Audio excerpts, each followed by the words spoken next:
Nous sommes encore au stade.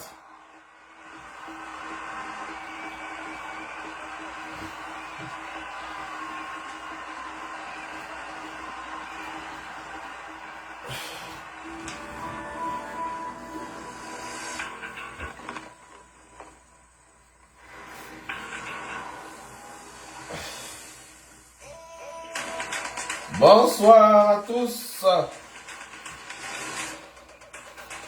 Voilà. Enfin on peut parler calmement, tranquillement. Nous sommes encore au stade où les Lions indomptables viennent de gagner sur un score de 4-1. Nous vous invitons à partager massivement le direct parce qu'on va prendre des impressions de chacun.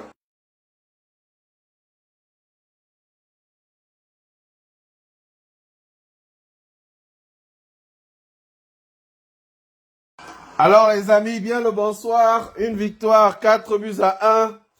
Que vous inspire cette victoire des Lions? Alors, comment est-ce que vous appréhendez cette victoire des Lions? Ce premier match de Marc Brice, qu'est-ce qui vous a marqué dans ce match? Quel est le fait marquant de ce match?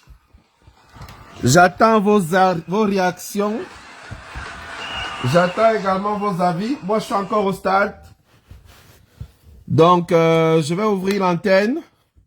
Chacun pourra s'exprimer et donner son analyse. Parce que je vois qu'en commentaire, ça va un peu dans tous les sens.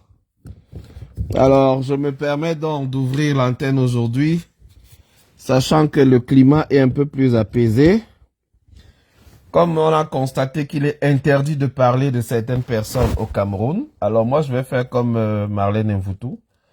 Je vais rester dans l'obscurité et je vais donner la parole à qui veut la prendre. Le Cameroun, 90 minutes de qualité. Bonsoir Oncle Cafo, bonsoir Muriel Blanc, bonsoir à tous. Merci de partager le direct. Merci de partager le direct. Je préfère le mettre en reverse comme ça, tout en noir.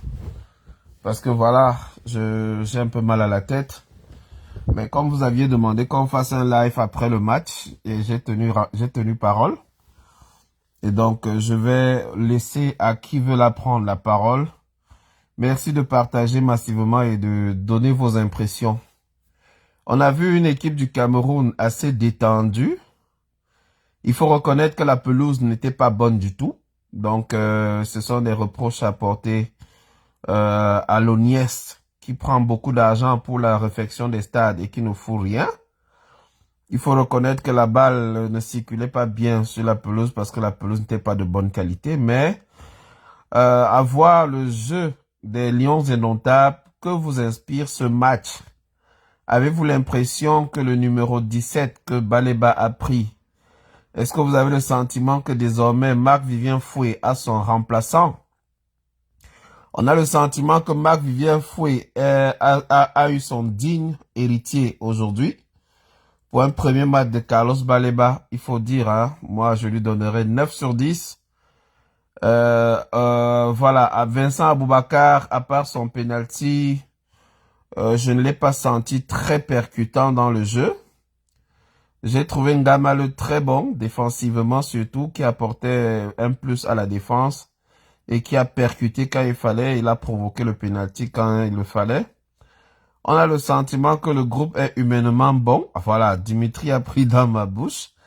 On a l'impression que cette équipe vit bien, ils s'entendent bien, ils rient ensemble, ils sont contents. Le premier but de Ngande Ngandui, un retour après presque 5 ans. Non, après 5 ans, non, peut-être 3 ans, du moins. Après l'élimination, son dernier match était contre l'Algérie, lorsqu'on a battu l'Algérie pour aller en Coupe du Monde. Et depuis, il n'était plus revenu. Alors, quels sont vos avis pour ce match? Merci de partager. Hein. Si vous ne partagez pas, ils vont couper le direct comme d'habitude. Et s'ils coupent, la page est au rouge, donc on ne pourra pas partager à nouveau. Donc, on vous invite, s'il vous plaît, à partager, à mettre les cœurs et à venir donner vos avis. On a également constaté que beaucoup de Camerounais supportaient le Cap-Vert. C'est incroyable. C'est incroyable. C'est incroyable. Je l'ai constaté dans les lives, hein. C'est pour ça que j'ai parlé des... C'est pourquoi vous avez vu, j'ai tagué Jean Crépin Niamsi, Dani Scorpio et Amer Kamer qui a carrément promis que les Lions vont perdre. Et comme les Lions vont perdre, on va apprendre à respecter Eto'o. Je reprends là ces mots. Voilà. Et quand des gens tiennent ce genre de propos, ils oublient que ça va contre la patrie. Si vraiment... je vous invite, dans ceux qui veulent prendre la parole, vous pouvez envoyer votre demande. Personne n'a sa place assurée, c'est vrai. Kiki Baron, bonsoir à toi. Bonsoir à tous ceux qui nous rejoignent. Je vois les uns et les autres réagir d'une certaine façon sur les publications qui ont été faites. Et il faut également clarifier un tout petit peu. Si j'ai tagué ceux-là, ils se reconnaissent. L'un avec des vidéos dans lesquelles il disait que voilà, il vaut mieux que le Cap-Vert gagne et nous tape bien. Comme ça, on va voir l'importance de respecter les icônes. Ça, je reprends les propos de Dani Scorpio ici. Et tandis que dans le live de Crépin Niamsi, il y a 3 jours, sur le podium, il y avait Étoile Cribienne, il y avait Amer Kamer, il y avait Crépin Niamsi et je pense, je sais plus, ils étaient au moins 4. Et ils ont repris ces propos. Voilà. Et je vois donc que Karine Gameni, tu es honnête. Au moins toi, tu es honnête. J'ai également vu tes commentaires où tu disais je supporterai le Cap-Vert. Bon, tu viens au moins de le dire encore. Je supportais le Cap-Vert, mais dès que j'ai vu mon pasteur au Cameroun, j'ai supporté le Cameroun. Ça, c'est honnête de ta part. Il y a beaucoup de Camerounais qui sont allés acheter les maillots du Cap-Vert pour aller au stade. C'est pour ça que vous avez vu toute une colonne qui était rempli de supporters de Cap-Vert. Le Cameroun n'a pas 10 000 supporters capverdiens. Le Cameroun il n'y a pas 10 000 personnes du Cap-Vert qui habitent au Cameroun. Alors, ça permet de comprendre l'enjeu ici. L'enjeu était ici de savoir quel est le camp qui va gagner. C'était une bataille entre deux camps où on voulait savoir qui a les plus gros mimbanques que qui d'autre. Eh ben, ça, je le dis encore, ça ne nous intéressait plus. Et je le dis encore, Boca Junior, Félix, au Canada, il est 11 h, mais toi, tu es dans le noir. Oui, je suis dans le noir. Parce que j'ai choisi d'être dans le noir aujourd'hui. J'ai des grosses migraines, donc la lumière me dérange un peu. J'ai passé toute la semaine devant les écrans. Et j'ai fait mon petit ménage le matin, donc je souffle un peu. Et donc, je regardais le match et je prenais le temps de voir un peu... de voir le match et comme vous aviez demandé qu'on fasse un live après le match, eh ben, j'ai tenu parole. Donc, quelles sont vos impressions pour ce match? Qu'est-ce qui vous a marqué pour ce match? Qu'est-ce qui vous a frappé dans ce match? Quels sont les faits marquants de ce match? Pour moi, je dirais le grand retour de Ngandou et son but a tracé le sillon de la victoire. On a vu une défense, sauf sur le but qu'ils ont encaissé, sauf sur ce but encaissé, une hésitation et une déconcentration. L'équipe a été déconcentrée à un moment donné, mais à part ça, le retour de Ngandou pour moi était un élément fort. Il y avait Aboubakar qui avait annoncé qu'il prenait sa retraite, mais qui est revenu et qui a fait un bon match. Alors, je suis quand même surpris. Je trouve que ça a été quelque chose de beau. J'ai rarement vu le Cameroun marquer 3 buts en une mi-temps. Je ne dis pas ça pour accuser l'équipe de Eto'o, mais je dis depuis longtemps, rarement on a vu le Cameroun marquer 3 buts, 3 buts en 3 buts en une mi-temps. Ça, c'est rare. Et moi, j'ai bien apprécié l'esprit. Voilà, quelqu'un dit ici, Boca Junior dit, même si je suis pas du côté des Sardinats, Moi, les combis, il faut dire que les Lions sont vraiment dégagés et jouent librement. Dominique Boulet dit la victoire a beaucoup de symboles et donne raison qu'il fallait reprendre cette équipe en main du désordre. Franck Motebo dit j'ai l'impression que cette équipe ne vivait pas bien depuis l'arrivée de Son. Ah, voilà. Il y a maintenant Franck qui dit aussi, maintenant ils disent que cette équipe, que c'est grâce au travail de Son que l'équipe gagne. Vraiment, on a volé le cerveau des gens. Voilà. Alors, si vous voulez donner vos impressions, venez directement dans le direct, hein. Et voilà, il y a Faux qui voulait prendre la parole. Muriel Blanc est là. Bonjour à toi. Un groupe humainement bon, Félix. Ouais, ça c'est l'impression qu'il a eu, que Dimitri a eu. Euh, Personne à sa place assurée. Kiki Baron. Toujours Kiki Baron. Bonsoir, Oncle Cafo. Alors, quelles sont tes impressions pour ce match? Ah, tu as Hey déjà Félix, la bonsoir. médaille. Félix, je Ouais, sors comme ça aussi victorieux hein, parce que je n'ai pas pu regarder le match parce que mon équipe jouait à la même heure que le Cameroun. Bon, je n'ai pas pu, mais en partant quand même, j'ai laissé un post pour dire les Lions vont gagner, ce qui est sûr, et avec une victoire vraiment écrasante. Je le ça. disais pourquoi? Je le disais pourquoi? Parce que, et nous aussi, on a gagné, hein, donc c'est un peu ça. Je le disais pourquoi? Parce que j'étais très sûr, parce que le match se gagne d'abord, oh, le match se gagne d'abord psychologiquement. Ouais, Il y a d'abord ça. Ça, c'est l'aspect psychologique d'abord qui compte.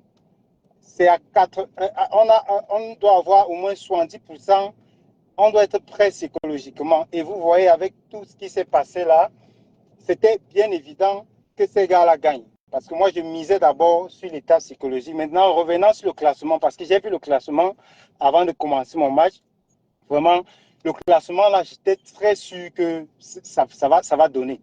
Parce que quand vous regardez ce classement que Marc Brice a fait, vraiment, c'était évident, c'était une évidence. Il n'y avait plus de doute là-bas. Avec la motivation que ces gars-là ont eu, vraiment, moi, je pense que c'était qu'une évidence. Je vais me poser et regarder encore le match. Et bref, je vais me poser tout à l'heure et regarder le match. Je viens d'apprendre là que Ngande a marqué, ce qui est d'ailleurs surprenant. C'est bien ça, n'est-ce pas? oui, oui, c'est ça. Voilà, voilà, ce qui est d'ailleurs surprenant. Je ne sais pas comment il a fait, mais bon, c'est apprécié. Et et voilà, donc on a des gars qui, parce qu'il y a une bataille qui se passe entre la FECAFOOT et le MINICEP, bref, la FECA, j'ai dit toujours la bataille FECAFOOT-État, les gens se sont dit que ils ne vont pas supporter les Lions indomptables, alors que ce sont eux qui représentent le Cameroun. Ce sont eux, nous devons tous les soutenir. Même si on n'est pas d'accord avec la démarche, nous devons d'abord soutenir le drapeau camerounais. C'est d'abord ça le devoir. Que ce soit l'équipe Eto ou bien que ce soit l'équipe MINCEP, vraiment, moi, on n'a rien à foutre avec, on doit supporter. Tout comme à la Coupe du Monde, on supportait les Lions. À Cannes, en Côte d'Ivoire, on a supporté les Lions. Bien qu'on savait, bien qu'on voyait déjà que ça ne pouvait pas donner. Mais on le disait que ça ne pouvait pas donner parce que tactiquement, on reconnaissait quand même qu'il y a des limites. Mais on supportait les Lions. On n'a pas vu les gars qui criaient qu'ils ne vont pas supporter, ils vont boycotter parce qu'ils ne sont pas d'accord avec Eto. Vous voyez un peu. Mais sur ce tour-ci, on remarque que les gens continuent de se diviser. C'est pas bien. C'est pas bien. C'est Voilà, ce que je Dimitri remarque. Jorel qui dit, hein, on était dans le même live, il dit, j'étais dans un live de 3000 personnes, 2500 supportaient le Cap-Vert. Bonsoir Maureen l'Africaine. C'est, c'est, Bonsoir, Bonsoir. bonsoir à tous, bonsoir, et vous allez bonsoir Alors, bien. tes impressions après ce match? Félix, pour Ben, chuter un peu, avant de me Oui, rafraîchir, avant de donner, pour chuter oui, oui. vraiment, moi je dis, c'est l'état psychologique qui a permis à ce que ces gars-là gagnent parce qu'ils avaient la niaque. À un moment donné, ils voulaient aussi démontrer. Ils voulaient aussi démontrer que la présence de Samuel Eto'o ou bien des autres, de certaines personnes dans cette équipe, les posait un gêne. Donc il fallait tout à fait démontrer ça. Et puis, moi je demande, Ils doivent laisser ces gars jouer. Ils doivent laisser ces gars jouer. Il est inamis que tout le temps, on se trouve toujours en train de venir dire, oh, j'ai fait ceci, j'étais le meilleur. J'ai regardé encore quelques vidéos, j'étais toujours le meilleur, Mais on n'en a rien à foutre avec. On n'en a rien à Tout à foutre. Laisse fait. les gars jouer. Laisse les gars jouer. Laisse Ok, les gars briller aussi. C'est ok. ça.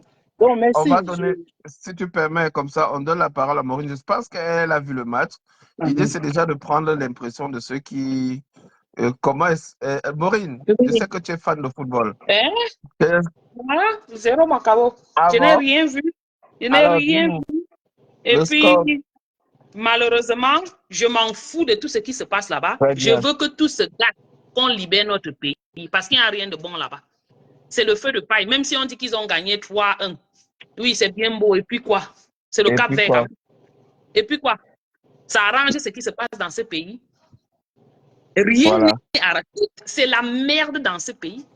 Il faudrait d'abord faire le travail de fond, qui est de nettoyer ce pays-là en général. Parce que ce n'est pas en gagnant un match que ça montre quoi que ça ne montre absolument rien.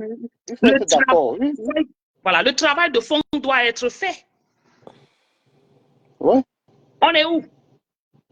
On est Très bien. souillé à un point, on est dans le Waterroute. Là, c'est Donc, moi, ça. aller visionner un match pareil, je suis folle, j'ai perdu la tête. J'ai trop de choses plus importantes à faire. Parce que demain, ce qui est c'est qu'ils vont encore bagarrer. Il y a quoi là? Rien n'a été arrangé. Donc, pourquoi je vais me mettre à aller regarder un match des fous? De la FECA foot. C'est Non. terrible. Pas le temps à ça. Pour moi, laissez les faux problèmes. Gérez. Focalisez-vous sur le réel problème. La cause de tous ces échecs dans notre pays. La cause de tout ce désordre dans notre pays. C'est le gouvernement. C'est tout. Parce que vous constatez que le gouvernement veut s'ingérer dans tout ce qui n'est même pas supposé s'ingérer. Après, on va vous raconter que le gouvernement est un monstre qui se... Whatever, donc, pour moi, le gouvernement là, is the root cause of all the issues we're having. C'est la cause principale de tous les problèmes que nous avons dans ce pays, de tous les côtés. Donc, tant que les Camerounais ne vont pas se rendre compte que c'est ça le problème, ils vont passer leur temps à regarder ailleurs. On les a envoyés maintenant à une affaire de football. Voilà là où ils sont mis. Ibou et quoi? Vous appelez l'autre quoi? Voilà là où les gars réduisent le pays. You have to have some sense. C'est quoi ces bêtises que les Camerounais on se relaie à quel niveau? Ce n'est plus à notre niveau. On est au niveau où libérer notre pays, c'est tout. On recommence à zéro. On pose les dalles, one on top of the other, et on avance. C'est tout. C'est ce que j'avais à dire mon grand Félix. Merci beaucoup, Maureen. Moi, je suis d'accord avec toi. Salut, je suis d'accord avec toi. On s'est dit que cette conflit FECAFOOT, MINSEP avait du sens. Mais à la fin, on s'est rendu compte que c'était un gros boulet de distraction qui permettait à certains d'éviter même les vrais sujets. Bonsoir, Jean-Jacques Dédé. Le attends, avant de partir, c'est Emmanuel Tchatchoui, c'est quoi là? Le voilà là-bas en train d'être nommé. De mobiliser. De mobiliser, hein, le RDPC au village. Dans tout son village, Banjoun. Voilà ce qu'ils sont en train de faire. Vous faites quoi? Vous bagarrez sur Eto. Vous bagarrez sur la FECAFOOT. J'ai dit, hein, c'est la FECAFOOT, le centre, le cœur de notre pays, c'est le poumon de notre pays. Allez loin avec ça, dis donc. Fichez-nous le cas de bêtises. On a les problèmes plus sérieux. Il faut préciser que c'est le gouvernement et ses affidés. Hein. C'est pas seulement. Ouais, c'est le gouvernement et ses affidés. C'est-à-dire que tous ses soutiens. C'est la même chose. Y compris Eto lui-même. Parce que quand on dit ça, on l'a amené pour le football pour continuer à pérenniser la distraction. Parce que si le gouvernement ne voulait pas que Eto soit président de la FECAFOOT, il ne serait pas. Jamais de la vie. Parce que moi, j'ai été plusieurs. Et puis, quand on parle du football, parce que bon, je crois que Félix a mis pour le match qu'on a vu et tout ça là. Moi, je dirais que les gens ont longtemps trompé les gens en ce qui concerne le football au Cameroun. Le football ne marche pas au Cameroun. Ne marche pas. Parce je suis d'accord. La FECAFOOT, son rôle, c'est la gestion du football amateur et le football professionnel. C'est-à-dire que lorsque Eto est arrivé à la FECAFOOT, les gens pensaient qu'avec son carnet d'adresse et avec tout ce qu'il représente, le football devait marcher. Moi, je vous dis, moi, j'ai Mombo qui joue au football au Cameroun et qui joue dans une équipe. Il n'y a que 3 équipes qui ont payé les joueurs, les salaires de joueurs. 3 équipes. Mais tous les jours, tu vas voir Crépin Niamsi se balader dans tous les lives, comme si la FECAFOOT faisait quelque chose. Et aujourd'hui, on a vu que les joueurs se sont libérés. Eto'o cause les problèmes dans cette équipe nationale depuis 2014. Je vous dis depuis 2014. Depuis 2014 qu'Eto'o cause les problèmes dans cette équipe. En tant que joueur, je vous rappelle que le comité de normalisation de Maître Dieudonné Appice, c'est Eto'o qui l'a amené avec la réunion de Conakry. Parce que les gens ne savent pas. C'est aujourd'hui que beaucoup de personnes sur le football. Moi, j'ai été au cœur des élections du football avec les Tombi Aroko, les Balok John, tous ces gars-là. On avait notre QG à Bonapriso, chez le chef Moudouté de Bonapriso. Quand le président Lorga devait devenir le président du littoral, on nous appelait littoral maison-mère. Donc, les problèmes du football ne sont jamais. Le football amateur, tous les clubs, et tous ceux qui ne vont pas le supporter au prochain mandat, les clubs-là n'ont pas de licence. Il a banni tous ces clubs-là. Ils fonctionnent exactement comme BIA. C'est-à-dire la dictature reste dans ses gènes. Voilà Ngando qui l'avait chassé. C'est lui qui est venu vous délivrer aujourd'hui, non? Donc, moi, je dis, le problème du football, Eto'o en fait partie. 80%. Regarde avec les grands joueurs qu'il a joués. Tous les joueurs de l'équipe nationale. Les grands joueurs de l'équipe nationale qu'Eto'o a joué. Qui avait lui? Il a pris les joueurs moyens là. Il a mis tous ces gens autour de lui. Dès que tu lui dis hack, il te bannit. Donc, vraiment, honnêtement, c'est le soutien, comme dit Morel. C'est vrai que on doit chasser le gouvernement pour qu'on mette les ballons. Mais que les gens ne viennent pas distraire les gens en disant que non, on doit soutenir Eto'o parce qu'il a fait quoi de la loi. Tous ces combats-là, d'abord, les gens citent moi les combis. Honnêtement, moi les combis, là, il subit les ordres de sa hiérarchie comme il a subi avec Eto'o et il subit maintenant avec Ngongo. Tout ça, c'est Ngongo qui gère. Tout le monde le sait. Tout ça, c'est Ngongo qui gère. Et c'est parce que Ngongo n'est plus en bon terme avec Eto'o. C'est pour ça que tu vois tout ce désordre-là. C'est Ngongo qui appelait lui-même les délégués pour que Biya dit que voter que Eto'o. Les gens le savent, mais les gens ne disent pas la vérité. Donc, tout ce qui se passe là, c'est le gouvernement, c'est vrai, mais avec ses affiliés. Et pour ses soutiens, Eto'o, c'est un grand soutien du gouvernement. Je ne comprends pas pourquoi on dit aux combattants que non, il faut soutenir Eto'o, il faut marcher. Ça, c'est des histoires à dormir debout. Vous pensez que Eto'o peut régner Biya? Quelqu'un qui l'appelle papa, maman? Voilà. À un moment donné, il faut arrêter. Il n'a rien apporté au football. Je vous dis que même l'argent, les subventions qu'ils devaient donner aux clubs, les clubs n'ont pas reçu toutes leurs subventions. Babouto de Bouddha a gagné était vice-champion depuis peut-être 2000 ou c'est 2 ans ou c'est 1 an. Ils n'ont pas encore reçu tout leur argent. Vous parlez même de quoi? Les gens me disent qu'ils viennent de raconter dans les lives que Eto'o a fait. Je vous dis, les subventions qu'on donne aux clubs là, ce n'est pas Eto'o qui sort ça de sa poche.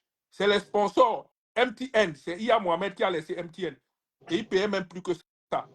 Donc, honnêtement, aujourd'hui, on a vu qu'il crispait même ses enfants. Comment tu as été joueur, tu as eu ta gloire. Laisse les enfants aussi avoir leur gloire. C'est pas eux, tu ne dois pas chercher à les frustrer tout le temps, frustrer. Vous voyez que cette équipe était, tous ceux qui ont vu le match, le Cameroun a réussi à faire 1, 2, 3, 4 passes, 5 passes. Vous avez vu le petit qui est au milieu de terrain là. Je vous rappelle que son père, c'est un préparateur physique. C'est un ami, il est au brasserie, son père est au brasserie du Cameroun. Et il a été un ancien joueur. Le gars là, le cardio, il peut jouer 120 minutes sans se reposer. Moi, je l'ai vu jouer. Quand il était au Cameroun, brasserie. Le petit là, qui était au milieu là, qui a porté le 17 de Fouet là. Oui. C'est un petit qu'on va amener en Coupe des Nations. Mais comme Song n'avait pas l'étoffe, c'est pas lui qui faisait qui sélectionnait même les joueurs. Quand il sélectionnait même les joueurs, on l'envoyait balader et puis on donnait une autre liste. Ces gens ont les mêmes méthodes. Tous ceux qui supportent Biala ont les mêmes méthodes. Je vous dis, ils ont tous les mêmes méthodes.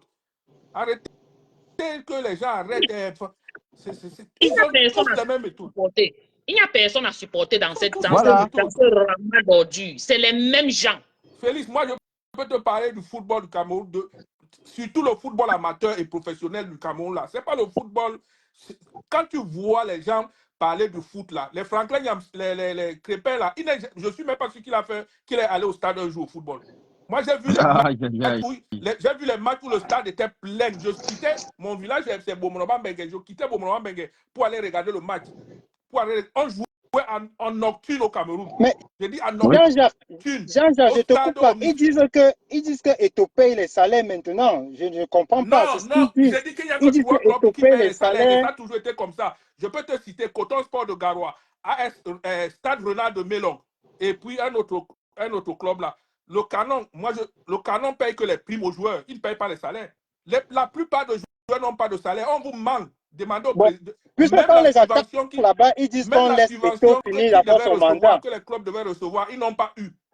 Quand on les attaque là-bas, ils demandent qu'on laisse Eto'o finir son mandat.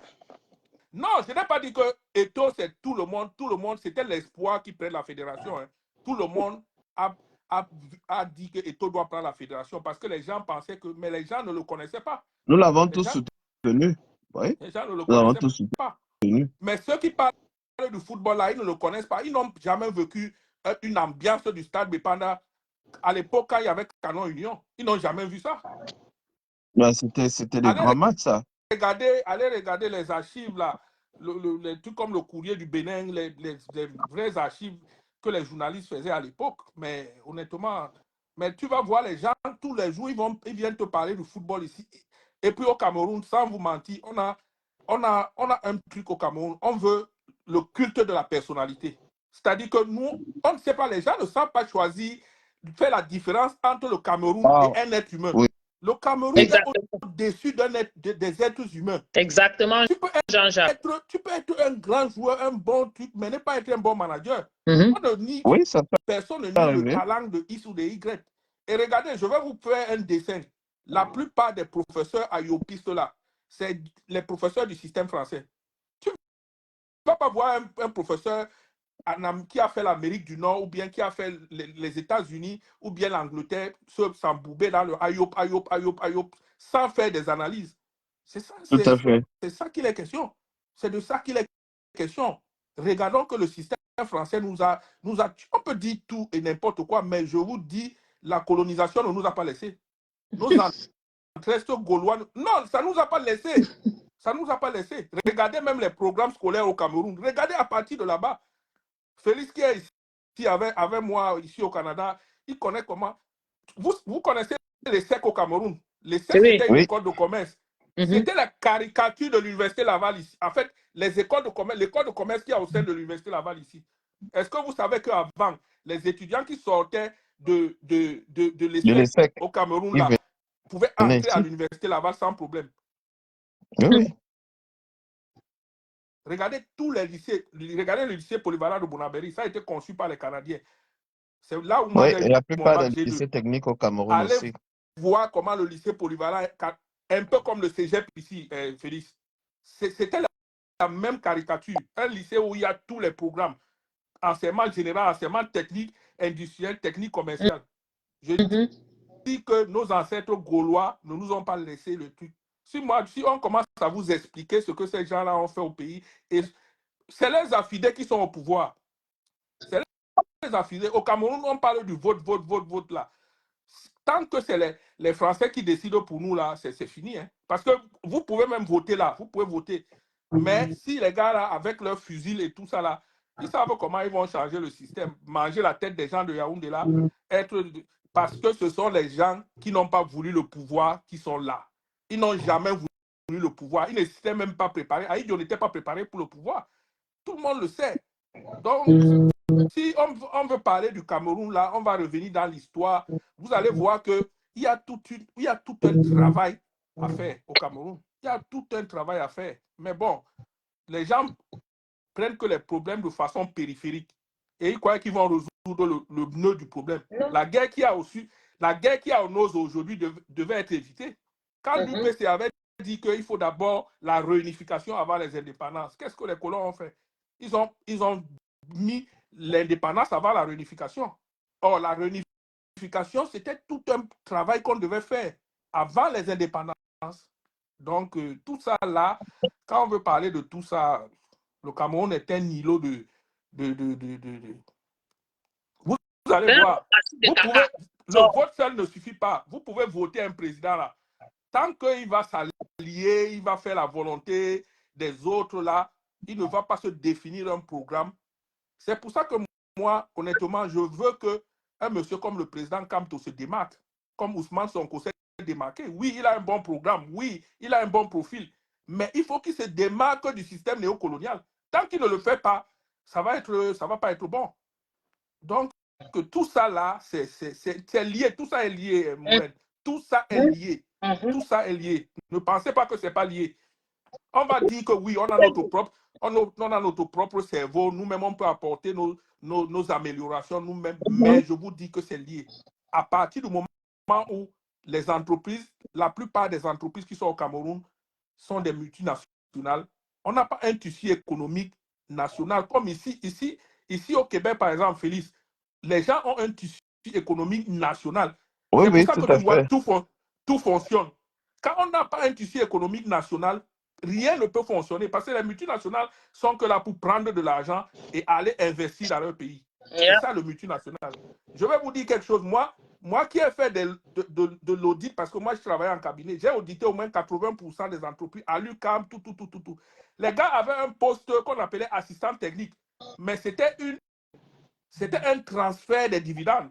C'est-à-dire que ils font l'assistant technique. Tu vas voir un jour, 2 blancs viennent là, ils restent là. Après, on vit l'argent dans le compte de la société, mais on vous dit qu'ils ont fait l'assistant technique. Quand vous venez auditer là, vous demandez le rapport.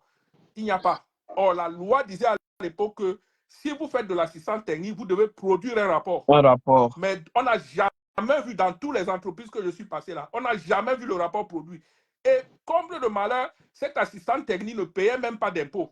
C'est-à-dire que la TVA était déductible en même temps récupérer. Non, c'est-à-dire que tu ne pouvais ni déduire, ni prendre la TVA dessus.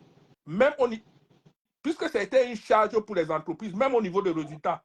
Donc, quand eux, ils prennent déjà leurs dividendes, même si votre résultat est négatif, c'est la SNI qui va souffrir. Donc, eux, la SNI n'a rien, mais eux, ils ont déjà pris leurs dividendes à travers l'assistant technique.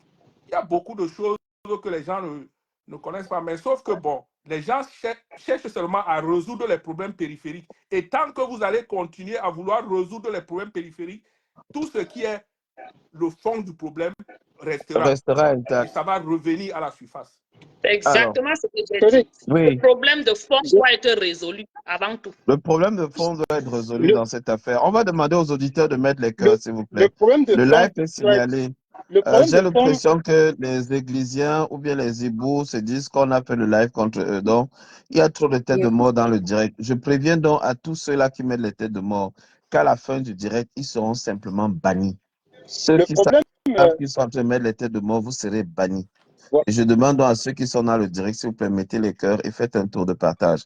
Parce que sinon, le live va être coupé là. Et ils sont en train de dominer complètement. Merci. Félix. Moi, je voulais faire une petite précision d'abord pour qu'on avance un peu et qu'on soit clair là-dessus. Comme on a dit tout à l'heure, le problème, c'est ce gouvernement. Et le problème, nous le précisons bien, c'est M. Biya. On ne cache pas. C'est M. Biya, c'est ce régime. Et quand nous disons que le problème, c'est le régime, au départ, nous disons donc à M. Eto'o de ne pas aller à la FECAFOOT parce que tant que ce pays n'est pas assaini, le régime Biya ne prône pas le mérite. Et qu'il provienne qu'il mérite ou qu'il ne mérite pas, le régime Biya aime les médiocres. Et nous l'avons dit depuis le départ. Bon, la situation qui se pose aujourd'hui, ma soeur sur le plateau, il y a un pan politique là-dessus et c'est beaucoup plus politique. Voilà pourquoi nous, on débat. Si ce n'était que des guéguerres à la FECAFOOT et tout ça, on ne devait pas en débattre. Mais le problème ici, c'est quoi? C'est qu'il est purement politique. Vous avez vu le football qui s'est déroulé certainement, c'est 90 minutes. Ça n'a rien à y voir avec tout ce qui se passe. Le problème est politique. Je dis pourquoi? Parce que vous voyez les ramifications de ce désordre-là qui viennent dans les réseaux sociaux, il y a des gens qui se lèvent au lieu de combattre leur cible qui est M. Biya, ils se lèvent, ils disent qu'ils vont combattre plutôt l'opposition en 2025. C'est là où toute la question revient en ce moment. C'est pourquoi je voudrais préciser un certain nombre de choses. Vous me demandez à moi de soutenir Samuel Eto'o. Mais pendant que Samuel Eto'o, jusqu'à aujourd'hui, soutient M. Biya, que moi, je combats. C'est-à-dire que je voudrais qu'on soit précis dans cette histoire-là. C'est-à-dire que moi, je combats M. Biya, Samuel Eto'o soutient M. Biya, mais vous me demandez de choisir entre moi les combis, de choisir Samuel Eto'o, de soutenir Samuel Eto'o. Ça veut dire que vous me demandez indirectement de soutenir, de donner ma force à Eto'o pour qu'il aille soutenir Biya. C'est-à-dire que je ne comprends pas. Nous, on dit que nous, on soutient le ministre des Sports. Pourtant, en même temps, vous êtes en train de soutenir un soutien de Biya. C'est-à-dire que c'est mathématique. Vous voyez que c'est mathématique. C'est très mathématique. Je dis quoi rapidement, je peux te dire quelque chose par rapport à ça. Oui, vas-y. Il y a quelque chose qu'il faut comprendre. Oui. Personne ne demande à personne de supporter qui que ce soit. Ce sont tous des zéros macabos. C'est ce que je suis en train de dire actuellement. Je suis en train de dire actuellement. Ce que tu dois comprendre, c'est quoi? C'est que la logique, ce qui est faux est faux. Ce qui est injuste est injuste. Ce n'est pas parce que le régime de Biya est injuste que Eto'o avait supporté le régime de Biya injuste. Non, il n'avait pas. Il continue de supporter. Il n'avait pas. Parce que quand on dit avait, c'est comme s'il avait. Il continue. Attends qu'elle déroule son raisonnement. Ou qu'il continue à supporter le régime de Biya qui est injuste, mais lui, il vit une injustice. Je ne vais pas parce que le régime de Biya est injuste. Lui, il subit l'injustice. Je dénonce le régime de Biya qui commet toutes ces injustices. Et quand il subit une injustice, je dénonce aussi il subit une injustice. Parce que l'injustice, c'est l'injustice et c'est l'injustice. Ça ne change rien. Qu'il est supporté Biya ou pas. Ça n'est pas là la question. La question, c'est que... Je voulais arriver sur le plan juridique. Attends un peu, oncle Kafo. Attends qu'elle déroule un peu. Parce qu'il se pose un problème. Je prends l'exemple de moi-même. J'ai dénoncé l'injustice subie par Eto'o. Parce que sur l'article 9, alinéa 3, j'ai dénoncé l'injustice. Mais je n'ai pas accepté l'instrumentalisation. Parce qu'une chose est claire, c'est la lettre de la FIFA. La FIFA a dit dans sa réponse que dans ce combat, il serait mieux de respecter l'article 13. C'est-à-dire que les deux parties s'asseyent et trouvent un consensus pour le bien du football camerounais. Et une fois que j'ai lu cette lettre, et une fois que j'ai donc demandé que les deux parties se mettent ensemble, les soutiens de Eto'o sont tombés sur moi, signaler la page, faire couper plusieurs directs en disant que je ne devrais même pas demander le consensus, que Eto'o a raison, point. Eto'o a raison, point. Et que si toi, activiste, tu ne soutiens pas Eto'o, on te donne rendez-vous en 2025, on va aussi boycotter Kamto. Et c'est là où je pose la question, où est le rapport? Où est le rapport? C'est quoi ce raisonnement? Félix, permets-moi, Jean-Jacques, s'il te plaît, permets-moi d'éclairer un peu. Permettons les uns et les autres de s'exprimer. Non, je voulais seulement ajouter quelque chose sur le Morel africaine. C'est-à-dire ce que Morel africain a dit. Morel africain, tu sais, quand tu subis une injustice, c'est vrai, on doit te soutenir. On dénonce. Tu vois l'injustice, par exemple, que les militants du MRC ont subi. C'est que l'injustice, c'est que les gens du MRC luttaient pour le peuple. C'est-à-dire, ils demandaient ce que le peuple voulait, les comptes sur les trucs et tout ça là. Mais ce que les Eto'o font là, c'est que c'est une lutte de pouvoir. C'est-à-dire que quoi? C'est-à-dire, Eto'o a utilisé les mêmes passerelles pour narguer les autres, et les autres n'utilisent que les mêmes passerelles. Donc là-bas, c'est une injustice de lutte de pouvoir. C'est-à-dire que je veux lutter pour le pouvoir. Ce n'est pas une lutte comme toi, Morel africain, tu vas descendre dans les rues, tu vas aller lutter que non, le régime change, et on va venir te soutenir pour que tu ne fasses pas la prison. Ce n'est pas la même chose. C'est ce que les gens n'ont pas. Ceux qui savent lire entre les lignes savent que ce qui se passe à la FECAFOOT là, c'est une lutte entre deux clans qu'un monsieur, il pouvait se lever, aller à la présidence, changer une décision sans passer même par son ministre de tutelle. Maintenant qu'il se gâte, il veut maintenant vous faire savoir que non, il lutte pour vous. Non, il ne lutte pas pour vous. Il s'en fout de vous. Non, on connaît. Mais voilà justement ce qu'ils veulent que le peuple. Ils veulent que le peuple aille dans ce sens-là. Pourquoi? Parce que ça les arrange. Voilà. Et le peuple Mboutoukou, la majorité des Camerounais sont tellement, je ne sais même pas de quel côté je vais pas donner les mots qui vont blesser. Mais c'est pour dire que les gars refusent de voir. Parce que de n'importe quel côté, c'est les problèmes. Voilà. Vous partez avec, c'est les problèmes. Le gouvernement, c'est les problèmes. Mais pourquoi ne pas rester là où votre réel problème se pose? C'est ça. Parce qu'ils sont tous des bandits, c'est les voleurs volés. C'est ça le problème, c'est ce qui est en train de se passer là. Ma soeur, le truc c'est que on a, comme j'ai dit, je voulais revenir et Jean-Jacques a bien fait de révéler cela. Le truc c'est quoi? C'est que vous êtes en train de parler d'injustice. Je veux vous dire une chose. Avant que la FIFA ne renvoie sa lettre, la lettre que la FIFA a envoyée, avant que la FIFA ne renvoie cette lettre, moi-même je me disais qu'Eto subit une injustice. Bien que je me disais toujours, cette injustice, c'est une injustice entre les gens d'un même clan. C'est-à-dire que vous n'allez pas me demander de choisir entre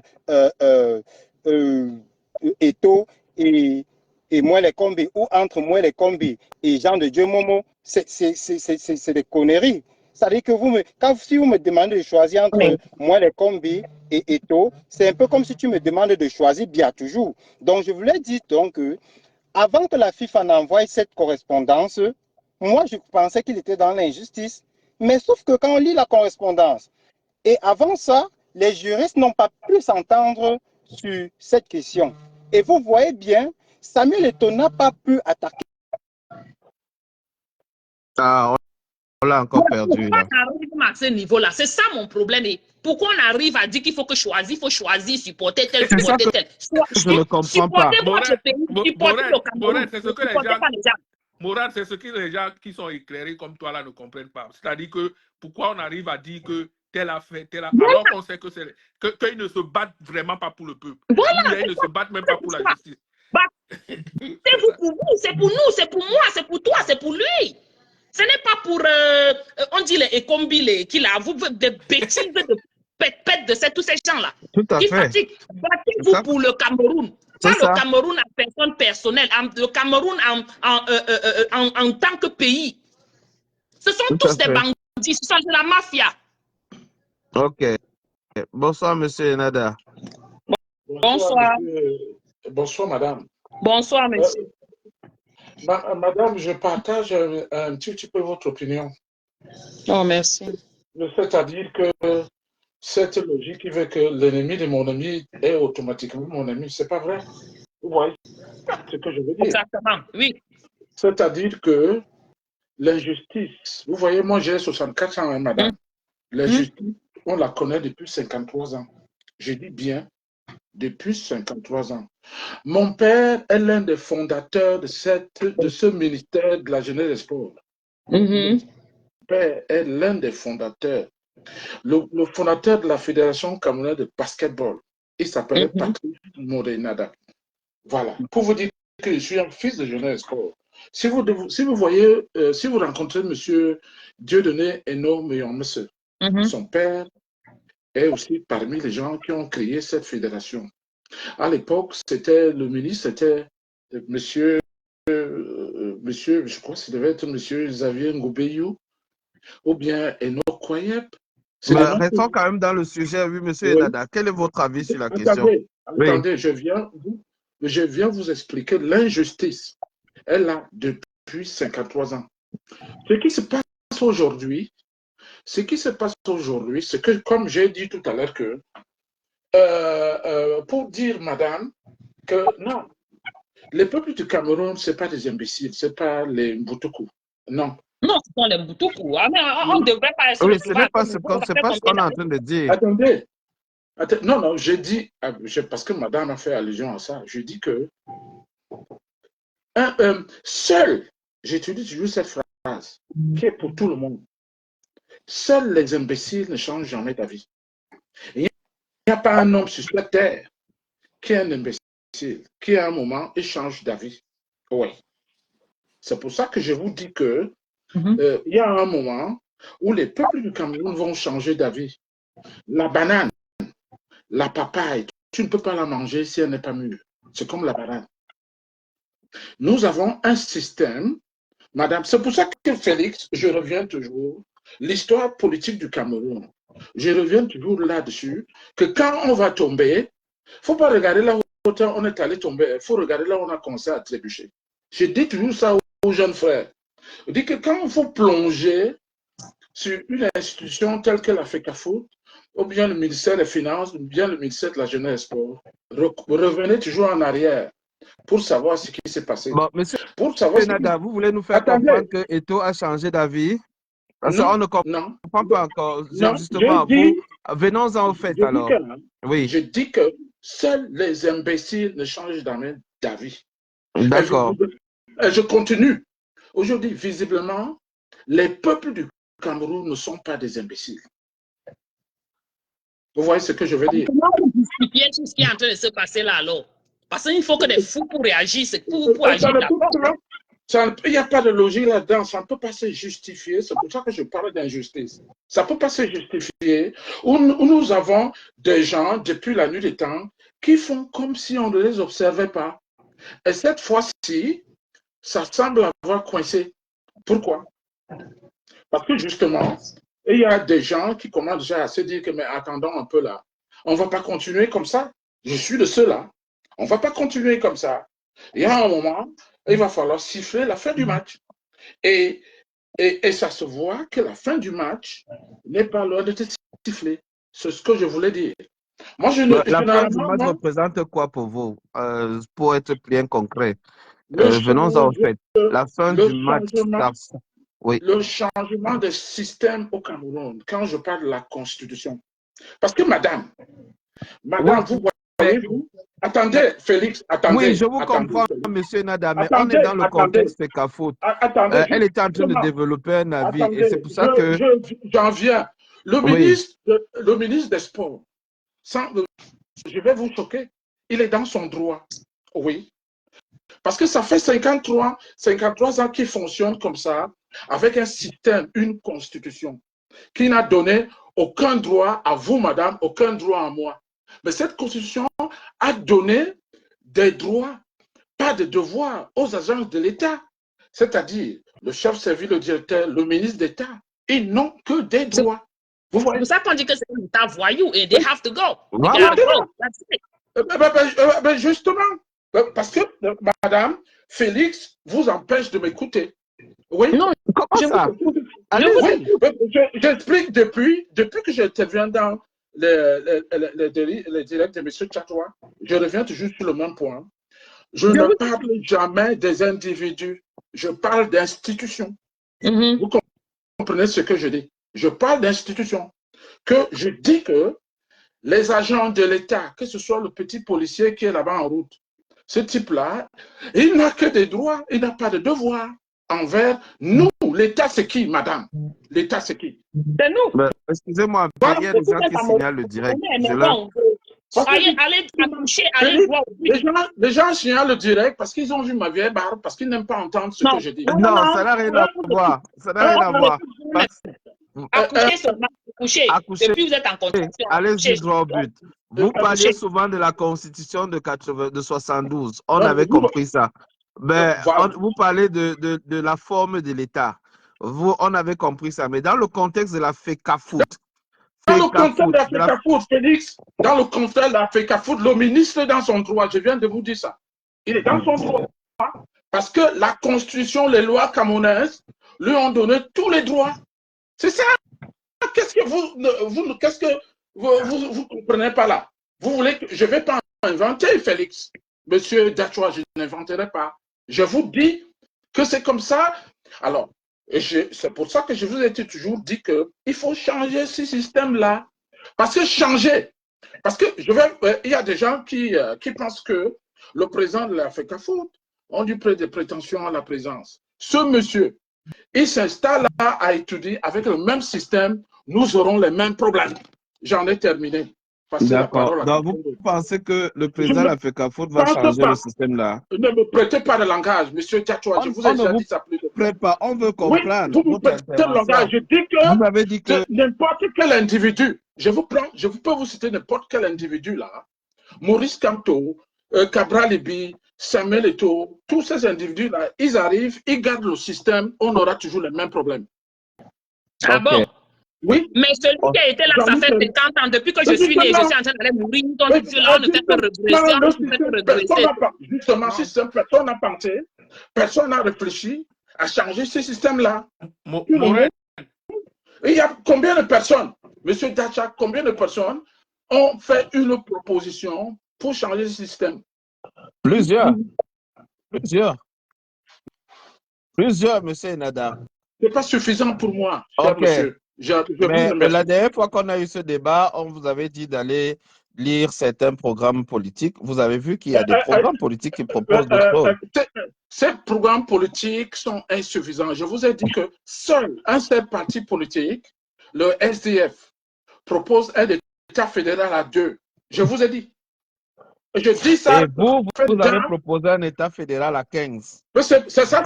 C'est ma proposition. Ça, c'est votre proposition. Je me rappelle bien de ce que vous avez dit. Vous ne vous rappelez pas, M. Diachoua.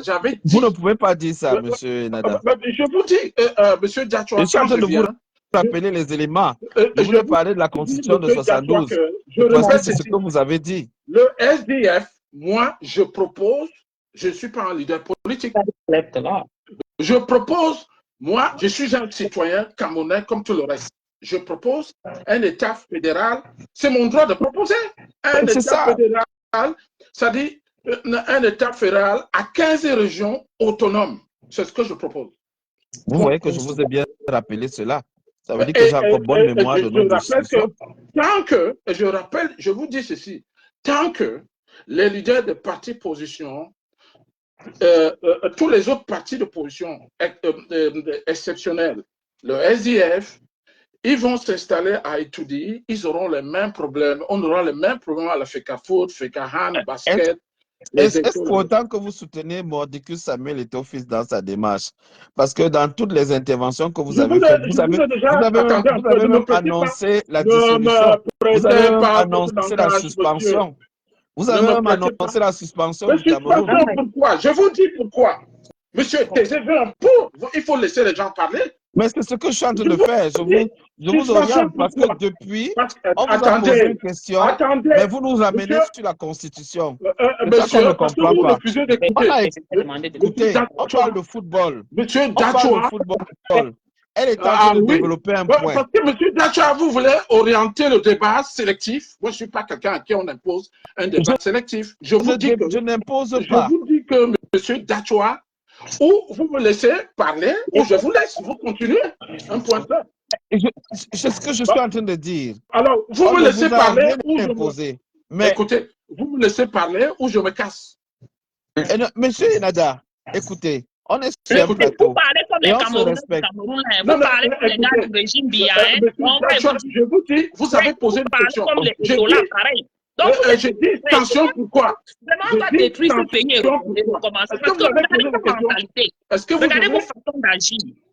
En tant que papa, vous ne venez même pas parler comme ça. Vous êtes agressif. Pourquoi tous les Camerounais sont devenus agressifs comme ça? Posez-vous la question. Le pays. Posez-vous la question. Pourquoi on est agressif? Le gouvernement, vous mettez votre haine et votre mal en point sur les autres Camerounais. Ça ne marche pas comme ça. Vous savez, madame, vous n'êtes pas les seuls. Vous n'avez pas le monopole de la colère. C'est une conséquence du mauvais fonctionnement de votre pays, du mauvais gouvernement. Vous n'avez pas le monopole de la colère.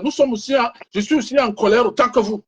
Plus en colère. Non, je ne suis pas en colère, mon frère. Je ne suis pas au Cameroun, je ne suis pas en colère. Je ne suis pas votre frère. Je suis au Cameroun, la personne qui doit se battre. Je ne sais pas ce qui se passe avec vous. Vous ne faites que dire que pourquoi vous êtes en colère comme ça? Vous êtes descendu. On n'a rien à cirer avec ça. Ça a à voir, madame. Ça a à voir, madame. Écoutez, ce sont les affaires politiques. On n'est pas des Camerounais avec les bêtises. Ce sont les affaires politiques. Et tout ce qui se passe au Cameroun, on doit nettoyer ce gouvernement. On n'est pas des imbéciles, madame. Vous n'êtes rien, vous n'avez certainement pas eu de traite. Vous parlez de quoi? Mais monsieur Nada, on vous a donné la parole. Elle a posé une problématique. Et je vous ai posé la question. Non, je vous ai dit que je comprends votre point. J'ai d'ailleurs évoqué quelques éléments que vous avez déjà évoqués par le passé. Que la Constitution de 72, par exemple. J'ai évoqué le fédéralisme à 15 États. J'ai évoqué le centralisme du système BIA. Et ça, ce sont des éléments que vous avez évoqués par le passé. Je les ai soulevés ici, mais vous m'avez agressé, vous êtes mis à crier. Vous avez dit que non, je ne n'aime pas le débat. C'est ça le problème. C'est ça le problème. Vous me prêtez des idées, vous me prêtez des paroles. Je suis désolé. Monsieur Dacha, je vais vous répondre à chaque fois que vous allez être désobligeant. D'accord, c'est compris, monsieur, merci. Alors, quelqu'un appelle celui qui gronde et celui qui parle encore. C'est même quoi cette histoire? Voilà, le Cameroun, on n'est pas prêt à sortir. Félix, regarde. Je ne sais pas ce qui se passe dans la mentalité des Camerounais. Et c'est exactement ce que ce gouvernement-là veut. Qui est cette discorde entre les Camerounais? Maintenant, c'est Eto'o et Moël et Kombi. Ça a quoi à voir avec le vrai? Je dis que moi, je ne sais pas. Nous, on ne regarde pas ce qui nous intéresse. On ne regarde pas. Là où on n'a pas la route, on n'a pas l'hôpital. On n'a rien. On n'a pas l'eau à boire. Mais on n'a rien. Se distrait avec le football.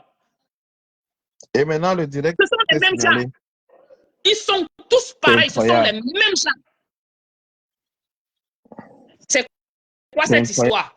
Coach, le problème, c'est le gouvernement. On est dans un pays avec un gouvernement moribond, avec un gouvernement sauvage, villageois, on appelle même ça comment? Mais vous ne faites que supporter. Ça fait combien d'années? Le monsieur l'a dit que 53 ans que quoi s'est passé. Je suis né, je suis en train de mourir, c'est le même gouvernement. On ne fait que regresser. Et les gens ne font que pleurer la famine. Bon, alors, bonsoir à celle qui est montée sur le plateau. C'est Niodine Emma. Bonsoir. Ah oui. Oui, on vous entend très bien. Bonsoir. Bonsoir à vous. Vous m'entendez? Avant de prendre la parole, c'est vrai que je vous rejoins, je ne connais pas trop la thématique, je vous ai pris à chaud, j'ai vu qu'il y avait beaucoup d'échauffourées. Si vous pouvez juste rappeler la thématique. Je suis monté parce que je sais que les émissions de Félix et Madacha sont toujours intéressantes, donc je suis monté sans même connaître le sujet. De cette équipe nationale du Cameroun, cette victoire qui fait chaud au cœur à certains et qui met d'autres en colère, très en colère, dont on ne comprend pas finalement qu'est-ce que les Camerounais veulent. Et Maureen a demandé qu'on recentre le débat parce que le vrai problème n'est même pas l'équipe nationale. Le vrai problème, c'est les conditions de vie des Camerounais. Et donc, on est en train de parler de tout cela. Oui, mais Félix, moi, je vais te donner mon avis là-dessus, mon ressenti. Moi, j'ai très peur, hein, honnêtement. Déjà au Cameroun, 4 mois avant un match, on parle de football. 4 mois après le match, on parle de football. Actuellement, par exemple, j'ai essayé de prendre la tendance sur les réseaux sociaux. C'est un peu comme si c'est le lynchage de tous ceux qui supportaient Samuel Eto'o par ceux qui ont dit que Eto'o c'est le poisseux, le Ndoutoumane, le ceci et cela. Moi, je trouve que c'est une atmosphère. Vous savez, le rôle des médias, hein, parce qu'on oublie souvent de le dire, le rôle des médias, c'est informer, éduquer et divertir. Et quand je vois la manière dont tu es l'une des rares personnes dans tout ce brouhaha-là. Je ne sais même d'ailleurs pas si tu as fait ça à l'école, sur cette formation, mais je constate que ta manière d'aborder l'actualité, moi par exemple, parce que je te suis, je sais que tu n'es pas forcément pour la manière dont Samuel Eto'o manage l'Africa Foot, mais tu donnes la parole même à ceux qu'on appelle églisiens. C'est vrai que c'est un mot qui me gêne un peu, et même Ibou, tout ce schisme-là. La dame disait, les Camerounais ne se rendent pas compte qu'ils sont en train de semer une alternance très, très difficile. La dame l'a dit tout à l'heure quelque chose. Elle a dit pourquoi les Camerounais sont devenus tous violents. J'ai plus l'impression que ce qui réjouit les Camerounais aujourd'hui, ce n'est pas la victoire des Lions. Hein. J'ai surtout l'impression que c'est la déclinité de Samuel Eto'o parce qu'en fait, une ultime que son management est le blocage de l'équipe nationale. Et c'est ça que les gens célèbrent.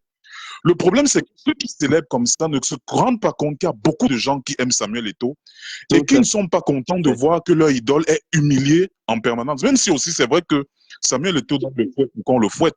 C'est lui qui sert le fouet en permanence pour que les gens vraiment lui donnent des coups difficiles. Mais je veux dire, la politique médiatique doit être dans le sens du rassemblement, pas le clivage permanent. Voici une victoire où les Camerounais ne peuvent pas jubiler parce que dans leur fort intérieur, ils ont honte. Ils se disent, bon, on vient de... Et puis, bon, je sais pas, on a dit Samuel Eto'o était au Bénin. Certains gens ont pris ils ont pris leur tribune pour dire, il est allé au Bénin pour faire le maraboutage, il a allé ceci. C'est ça qu'il va aller faire. On n'en sait rien. Mais je veux dire, tout ça, ça participe à créer une atmosphère conflictogène dont on n'a pas besoin au Cameroun actuellement. Peut-être les gens ne se rendent pas compte. Ça, là, peut-être le foot, c'est l'arbre qui cache la forêt, mais je vous assure, si on sort du foot, tous les secteurs, il y a une violence permanente, une tension permanente qui, moi, me fait absolument peur. Je vous dis la vérité. Je vous dis la vérité. Et moi, je prie vraiment que des médias comme le tien prennent le pas sur d'autres. Parce que j'ai même souvent eu à voir ici des gens qui allaient un peu dans tous les sens. Malgré tout, tu leur donnes la parole, tu leur donnes la possibilité de s'exprimer. Et malheureusement, on n'en voit plus trop. Tout est clivé sur, que ce soit sur la toile, que ce soit... Non. J'ai vu des vidéos qui circulent. Il y en avait qui scandaient le nom d'Eto'o. D'autres scandaient le nom de Marc Brice. D'autres. C'est le chômage qui traumatise les Camerounais. Ça devient difficile, vraiment. Félix. Oui, Pierre, Jean-Pierre Dédé, Jean-Jacques Dédé. J'ai l'impression qu'on est dans un système où les gens évitent. Donc, je parle souvent de la politique de l'autruche, mais les gens négligent. C'est-à-dire, tu vois en face de toi un vrai problème, mais tu plonges la tête dans le sac. Les Camerounais, au lieu d'attaquer le problème en face, ils se tournent vers Mouélé, ils se tournent vers Eto'o, et ça devient une bataille des périphériques. Pourtant, le vrai problème est devant nous. Oui, Jean-Jacques Dédé. Oui, Félix, j'ai pas souvent en 2020, live quand je suis en train de travailler. Parfois, quand tu en poses, ça ne correspond pas. Souvent, je suis souvent beaucoup des incohérences souvent les gens qui font souvent dans ton plateau là. Le problème que les gens disent que c'est Biya le problème, c'est Biya le problème. Oui, c'est Biya. Il fait partie du problème. Mais ce n'est pas lui le problème. Parce que je vous dis, si on ne revient pas dans la démarche, comment est-ce que le pouvoir a été légué au Cameroun, je vous dis, on ne va jamais résoudre le problème du Cameroun. Ça, détrompez-vous. Je vous dis, si tu prends simplement le tissu économique du Cameroun, il n'est pas un tissu. Aux États-Unis, là où Morin est, ou bien ici où nous sommes, je vous dis, le tissu économique est d'abord américain ou canadien. C'est d'abord ça. Non, ici au Québec, Félix, tu connais ici au Québec que nous sommes. La plupart des gens qui emploient les gens, c'est des PME canadiens, des PME québécois qui sont exactement. C'est-à-dire que si vous n'êtes pas dans cette ligne-là, vous avez le problème ne peut pas se résoudre. C'est pour ça que je dis le Cameroun est le problème. Mais ceux qui disent que non, n'indexez pas la France, n'indexez pas le colonisateur, ils font faux. Ils font fausse route. D'abord, ceux qui font ça, ils font fausse route. Parce que la France fait partie du problème au Cameroun. Parce que les dirigeants qui sont là, c'est eux qui les ont pris. Parce qu'aucun dirigeant, bon, je parle même en RDC, tout ça là, ce sont des gens qui n'ont pas voulu le pouvoir. En RDC, tout le monde sait que c'est Lumumba qui voulait le pouvoir. Et c'est lui qui avait un programme politique. Haïti, on n'avait aucun programme politique. C'est pour ça que le problème anglophone aujourd'hui, ça va toujours ressurgir tant qu'on ne le résout pas dans le fond, quelle que soit la personne qui va prendre le pouvoir. Parce que avant les indépendances, il fallait d'abord la réunification. Et il y avait une méthode, parce qu'on sortait de deux courants de pensée différents. Je ne sais pas, mais les gens ne sont pas focalisés sur ce problème-là. Les gens veulent résoudre le problème du Cameroun en périphérie, c'est-à-dire changer un homme et remplacer par un autre homme, mais qui va toujours faire allégeance au même système. C'est ça le problème.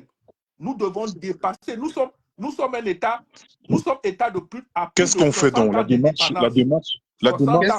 On dit Tawamba est le président du Faut qu'on rentre encore sur tutelle parce que vraiment, ça ne vaut pas la peine. même si on rentre sur tutelle, on ne doit pas rentrer avec le même tutélaire parce que lui, là, il a démontré par A plus B qu'il ne peut rien nous apporter. Je vous dis, il ne peut rien nous apporter. Même les pistes qu'ils ont fait au Cameroun, ils ont fait ces pistes pour les aider. C'est pour ça qu'ils ont combattu pendant longtemps. C'est l'UPC. Le programme politique de 92 du SDF, qui était l'Union pour le changement, ils avaient pris le même programme de l'UPC, ils ont calqué. Ils avaient pris le même programme, ils ont calqué. Ça devait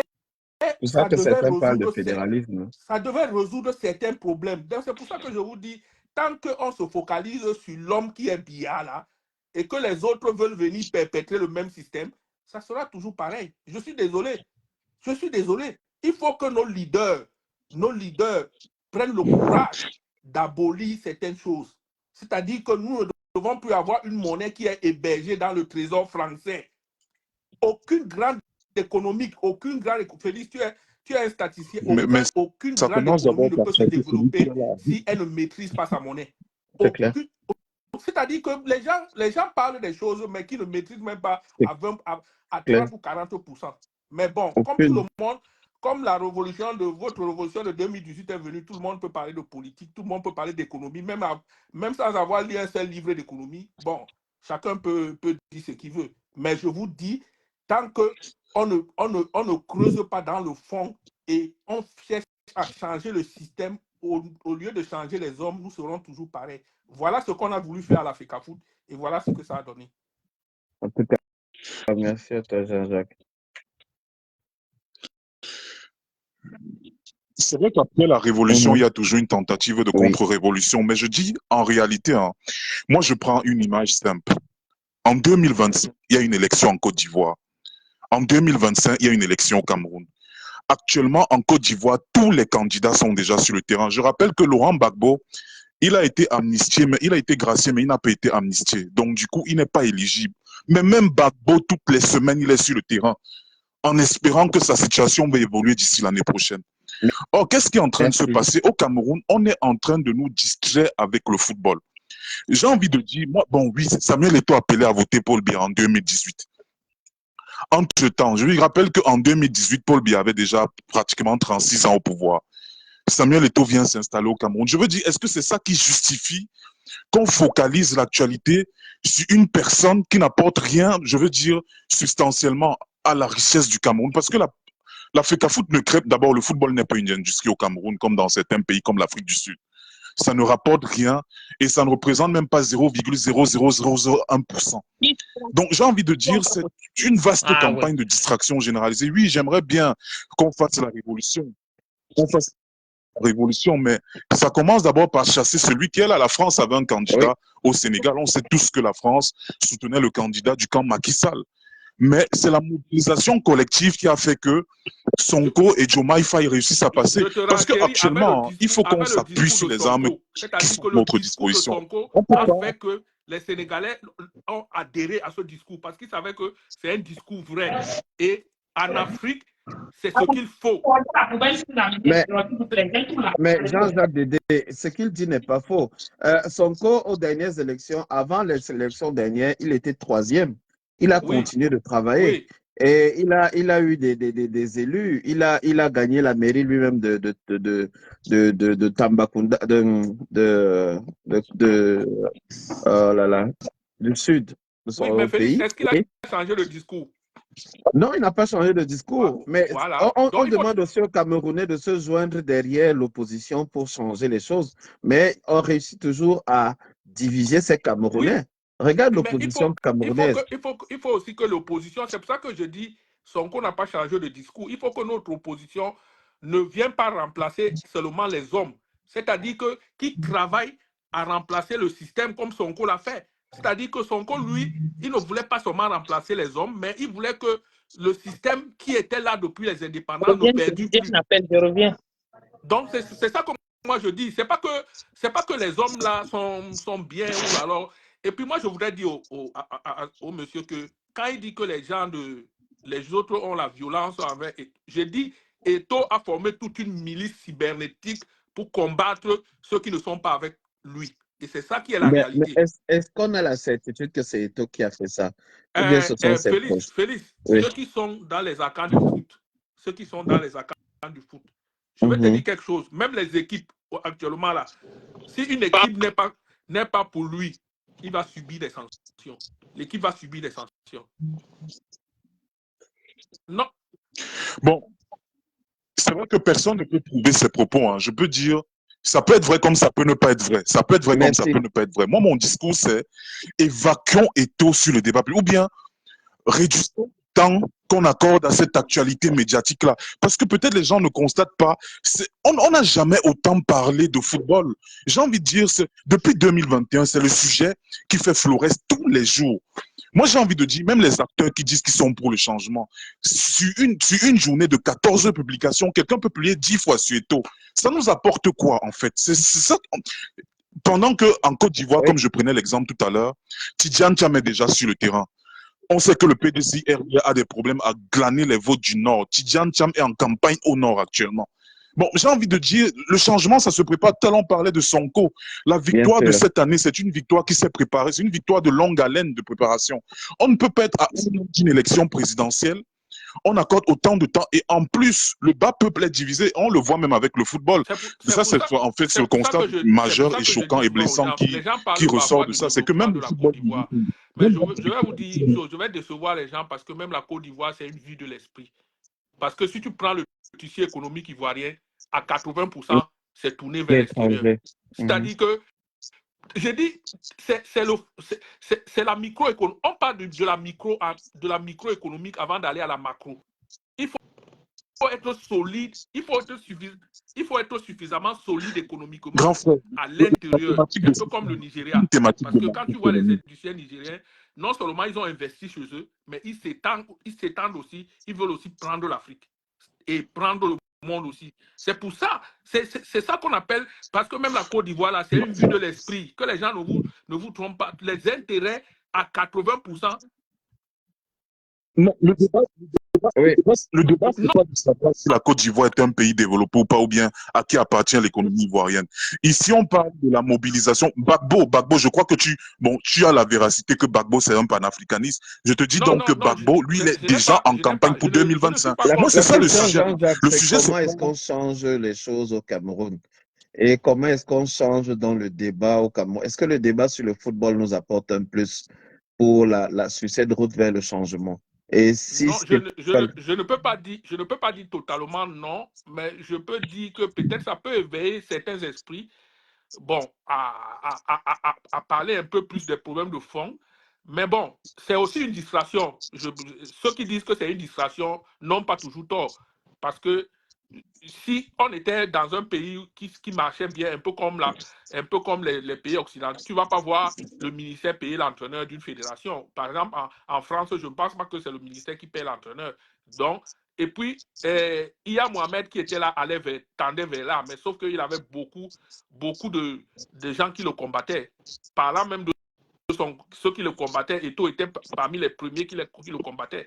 Donc, je veux dire que le football, certes, ça nous distrait, mais ça remonte aussi, ça fait remonter à la surface le problème de division des Camerounais, comme le dernier qui est entré dans notre live, qui est entré dans le live est en train de dire. Mais ceci étant, moi je reste sur le problème, le développement. On ne peut pas atteindre le développement, mais même une croissance soutenue, les économistes l'ont démontré plusieurs fois, sans tissu économique véritable. Et un tissu économique tenu par les locaux. D'abord ça. C'est pour ça que vous allez voir ici, Hydro-Québec ne va jamais se privatiser. Félix, nous sommes ici. Ils ne vont jamais privatiser Hydro-Québec ici. Ça, c'est quelque chose de... C'est quelque chose, c'est de l'inédit. Privatiser, ce qui fait partie de privatiser, par exemple, le port, AES, ça, c'est des erreurs à ne pas commettre. Mais bon, on n'avait pas le choix. Mais donc, comment on fait pour sortir de ça? C'est ça la question, justement. Comment on fait pour sortir de ça? Avoir un autre discours, faire un programme. Mais le discours ne gouverne pas.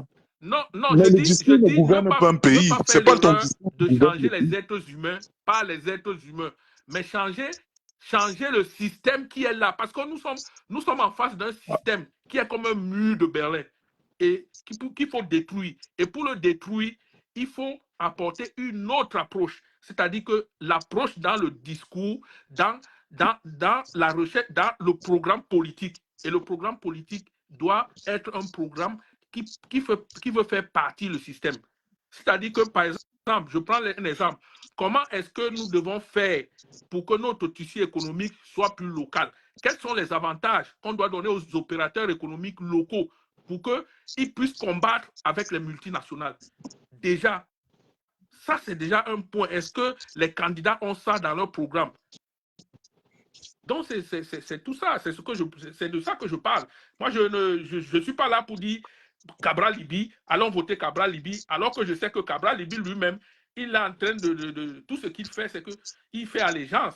C'est-à-dire qu'il ne se fonde pas sur sa détermination lui-même. C'est-à-dire qu'il ne se dit pas que non, moi, voilà ce que je compte faire.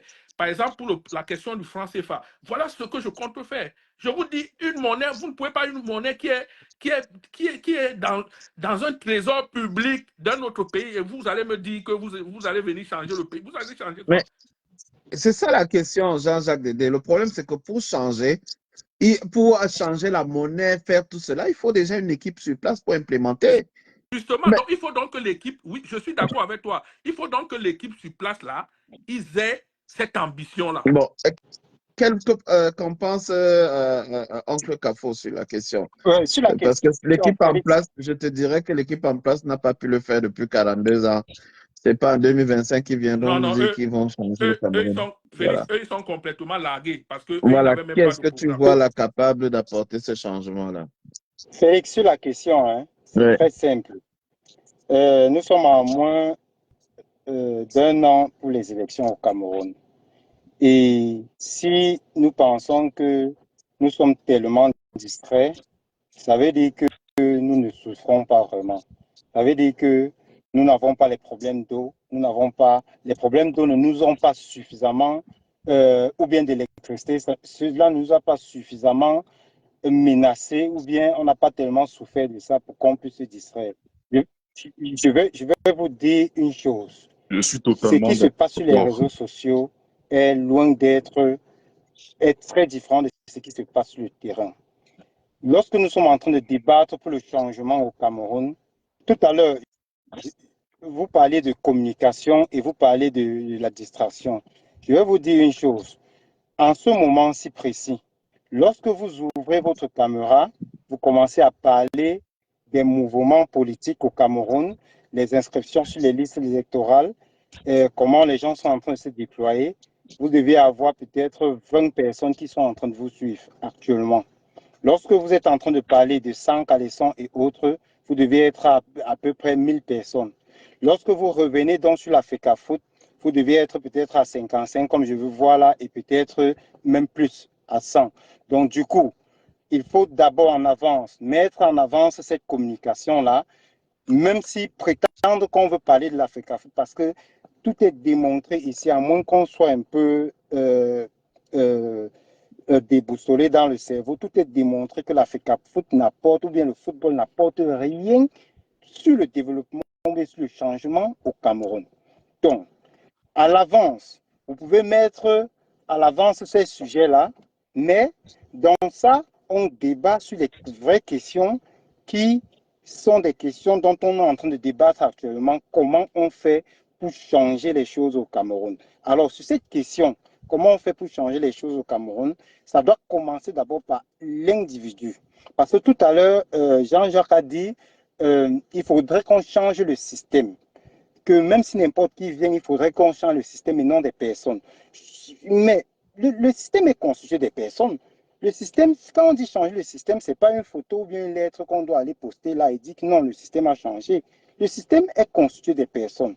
Mais maintenant, si je reviens donc à vous dérouler ce qui se passe sur le terrain, vous n'allez pas comprendre. Vous n'allez pas comprendre parce que ce n'est pas un sujet qui vous intéresse tellement. Parce que actuellement, pendant qu'on est en train de parler de la FECAFOOT, sur le terrain, les BAMC vont s'inscrire sur les listes électorales. Vous avez vu ce mouvement qui continue et même qui continue jusqu'à aujourd'hui. J'ai mon équipe, par exemple, sur le terrain Et c'est ce que je disais toujours, travaillons de manière individuelle, d'abord, avant de projeter travailler en collectivité. Donc, sur le terrain, jusqu'aujourd'hui, je fais inscrire les gens, par exemple. Mais cela n'empêche que je puisse un peu faire une brèche pour parler de la situation du football ou bien de l'actualité qui se présente actuellement, tout en rappelant aux gens que cela n'a rien à y voir avec le changement au Cameroun. Et j'interviens beaucoup plus sur ce domaine-là. Pourquoi? Parce qu'il y a un aspect politique qui se présente sur la chose et qu'il ne faut pas négliger. Et je disais tout à l'heure avant de quitter que cet aspect politique-là est en train de se ramifier. Et nous connaissons ce que c'est que la communication, la force de la communication. Les gars vont aller dans un autre couloir avec cela. Et c'est en train de fonctionner. Et je crois que le gouvernement est en train de comprendre cela. Et ne soyez pas surpris qu'ils activent toujours cette guerre-là jusqu'en fin août pour enfin empêcher les gens d'aller s'inscrire sur les listes électorales. Je vous dis, ce qui est en train de se passer sur les réseaux sociaux, la Bayam Selam au quartier ne comprend pas ça. Elle vit les vrais problèmes. La cultivatrice, tout à l'heure sur les réseaux sociaux, il s'est passé, vous avez vu, des gens pour quitter de Douala à Bafoussam ont fait près de 10 heures de temps. Donc, ces personnes-là ne sont pas préoccupées par ce qui est en train de se passer à l'Africa Foot. Je peux vous le rassurer, ils ne sont pas préoccupés par rapport à ça. Ils savent, ils connaissent vraiment ce qui les attend, c'est que la situation est telle qu'il faut changer ce régime Biya. Donc, c'est-à-dire que c'est impératif. Le régime Biya a démontré d'elle-même, de lui-même ce qu'il est. Les évidences sont là. On connaît déjà tout ce qui se passe au Cameroun. On n'a plus rien le régime Biya n'a plus rien à se justifier actuellement. Donc, moi je dis toujours, si quelqu'un pense qu'il est tellement distrait que l'Africa Foot le distrait, ça veut dire qu'il ne souffre réellement pas des problèmes qui minent le Cameroun.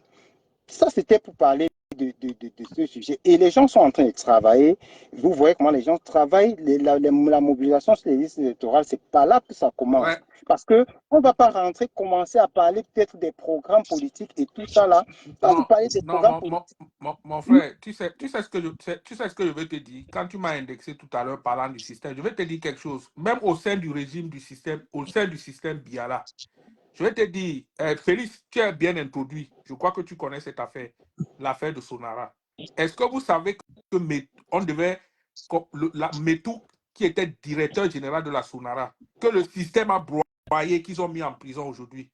Est-ce que tu savais qu'il voulait construire une vraie raffinerie au niveau de la Sonara et que tout était déjà fait? Et que quand Total a vu ça, Total a détruit avec des gens du système. C'est pour ça que je vous dis, tout ce que vous criez là, allez vous inscrire. Moi, l'homme politique que je vois, qu'il est intelligent et qu'il a le bagou, ça, je peux me tromper, mais c'est Maurice Kamto. Mais il faut qu'il passe à un autre cap, c'est-à-dire qu'il passe à l'étape supérieure. C'est ce que je veux. Tant que vous cherchez à résoudre les problèmes de façon périphérique, je vous dis, les gens vont être broyés à l'intérieur de ce même système qui contrôle, parce que les gens contrôlent. Donc, les gens sont... Oui. Jean-Jacques, oui. On est tout à fait d'accord. Tu vois un peu. Mais le truc, c'est que quoi? Je suis en train de dire ceci. 30 secondes, s'il te plaît, pour que l'autre réagisse aussi. Très rapidement. La question de comment on fait pour changer les choses est déjà devant nous. C'est-à-dire qu'on commence par la mobilisation, l'inscription sur les listes électorales, et la suite, c'est qu'on a un leader. Moi, je ne cache pas, mon leader, c'est Maurice Kamto. Pas parce qu'il est trop parfait, pas parce qu'il a fait trop de bonnes choses, mais pour le moment, je fais des comparaisons. Donc, il faut être direct. Je fais des comparaisons, je regarde, j'évalue avec un certain nombre de choses, je les dis. Donc, si je le donne un peu de ma force, je crois que les choses peuvent aller et je vais rester toujours veiller à ce qu'il réponde, veiller à son programme qu'il a tantôt présenté. Parce que vous allez vous promener, tous sont presque les mêmes programmes. Mais maintenant, il faudrait qu'on ne se batte pas seulement pour mettre quelqu'un au pouvoir, mais on se batte maintenant pour veiller à ce que, si moindre erreur, on le fait descendre. Et c'est ça ma logique depuis. Je me dis qu'en changeant ce gouvernement, ce serait plus facile, après 2 ou 3 ans, de le débarquer encore cette personne qu'on a mis au pouvoir. Parce que vous ne pouvez pas me dire qu'un arbre que vous avez planté il y a de cela 40 ans, vous allez seulement venir avec une machette déraciner l'arbre. C'est ça. Par contre, un petit arbuste, vous pouvez l'enlever avec juste votre main sans utiliser le matériel. C'est pourquoi je dis ce système doit être renouvelé. Ce système doit être renouvelé. À la tête du pouvoir, on doit changer ces personnes-là à la tête de notre État. C'est ce que je suis en train de dire, c'est ma logique à moi. Mais la question reste, hein, comment est-ce qu'on les change? Emma, en un mot, s'il te plaît, avant qu'on ne se sépare. On va faire un dernier tour de table. Il y a deux voies qui se présentent généralement. Il y a la voie électorale, et je crois que c'est ça que les différents partis politiques ont embrassé, et c'est sur ça qu'ils sont en train de travailler. Et il y a la voie de l'insurrection citoyenne. Je n'ai pas dit de la rébellion contre les institutions, j'ai parlé de l'insurrection citoyenne. Ça signifie quoi? En fait, la question de l'actualité et de la gestion de l'actualité procède aussi à la préparation d'une élection présidentielle. Parce que pour gagner une élection présidentielle, il faut faire triompher les sujets de campagne. C'est pour ça que, par exemple, 1 an avant l'élection présidentielle française qui s'est achevée, une chaîne qu'on appelle CNews, pour ne pas leur faire de la publicité, a fait passer Éric Zemmour en boucle. Parce qu'il fallait que cette thématique prime le moment venu. C'est pour ça que je dis qu'1 an avant l'élection, là, la voie vers laquelle on est en train d'aller pour 2025, c'est la voie électorale. Encore que, bon, tout à l'heure, on évoquait la question de la candidature du professeur Maurice Kamto. On espère qu'ils ne vont pas nous faire un sale coup, parce que ces gens ont toujours plus d'un tour dans leur sac, parce que de toute façon, les choses s'annoncent avec la violation de la loi par le ministre de l'administration territoriale et ses affidés. On voit ce qu'ils sont en train de faire avec le PCRN. Je ne pense pas que s'ils ont commencé à faire ça avec le PCRN, généralement, ce qu'on fait au MRC, c'est souvent 10 fois plus. Donc, j'ai bien peur qu'ils empêchent le professeur Maurice Kamto d'aller à l'élection. Donc, peut-être la voie qui va s'imposer, il va rester la voie de l'insurrection citoyenne. Est-ce que c'est ça qui va arriver? Ou bien on va aller vers l'armée? Mais moi, je suis en train de voir une élection présidentielle en 2025 sans parti politique d'opposition majeur. Je ne les vois pas ici, les partis politiques d'opposition y aller. Qu'à cela ne tienne, il faut continuer la mobilisation, inscription sur les listes électorales. Les leaders d'opinion doivent essayer de braquer l'actualité de manière à faire primer les sujets. Si c'est le sujet de la souveraineté monétaire et économique, oui, on peut aussi mobiliser par ce canal-là. Ce n'est pas antithétique, ce n'est pas antinomique, mais il faudrait qu'on essaye de... Parce que ce qui se passe, là, on voit très bien que Samuel Eto'o n'est pas en odeur de sainteté avec ces gens. Mais ces gens ne le débarquent pas. C'est-à-dire que ils ne sont pas contents de sa gestion parce que le système a besoin du football. Ils ne sont pas contents de sa gestion, mais en même temps, ils ne l'évacuent pas parce qu'on sait qu'en même temps, on va l'utiliser pour... Bon, après, moi, je ne vais pas accuser Samuel Eto'o parce que ce n'est pas lui qui demande, par exemple, à Boris Bertol ou Paul Chouta de parler de lui matin, midi, soir. Mais je dis, il faudrait qu'on arrête de trop parler de football et qu'on commence à parler de... Mais j'ai bien apprécié ce que celui qui est passé avant moi là a eu à dire quand il dit... Finalement, est-ce qu'on peut demander à un peuple lui-même de se plaindre de ne pas avoir d'électricité? Parce que si les gens sont autant rivés vers le football, ça pose quand même un problème. Moi, j'ai même parfois l'impression que... Et il a dit quelque chose de très, très, très... On a souvent l'impression que le Cameroun, quand on est sur les réseaux sociaux, c'est Matrix avec les balles qui fusent de partout. Hein. Mais quand vous arrivez au Cameroun,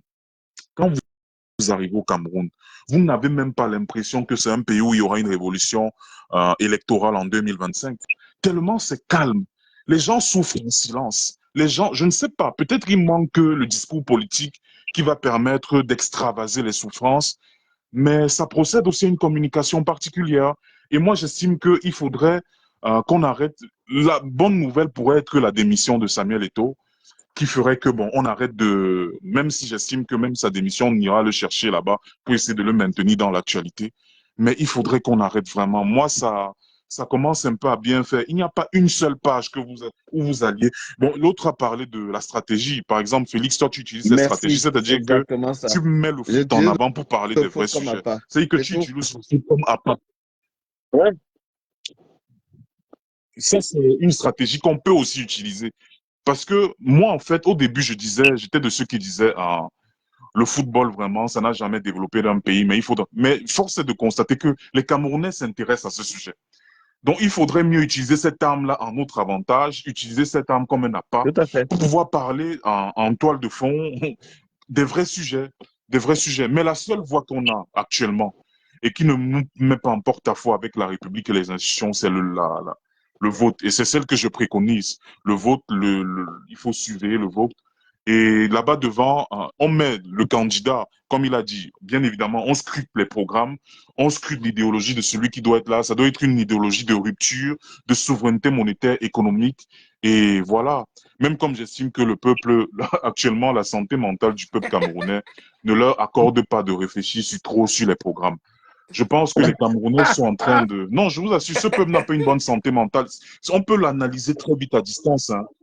Actuellement, les Camerounais ne le savent peut-être pas, mais le peuple là n'a pas une bonne santé mentale. Le Cameroun est un centre psychiatrique à ciel ouvert.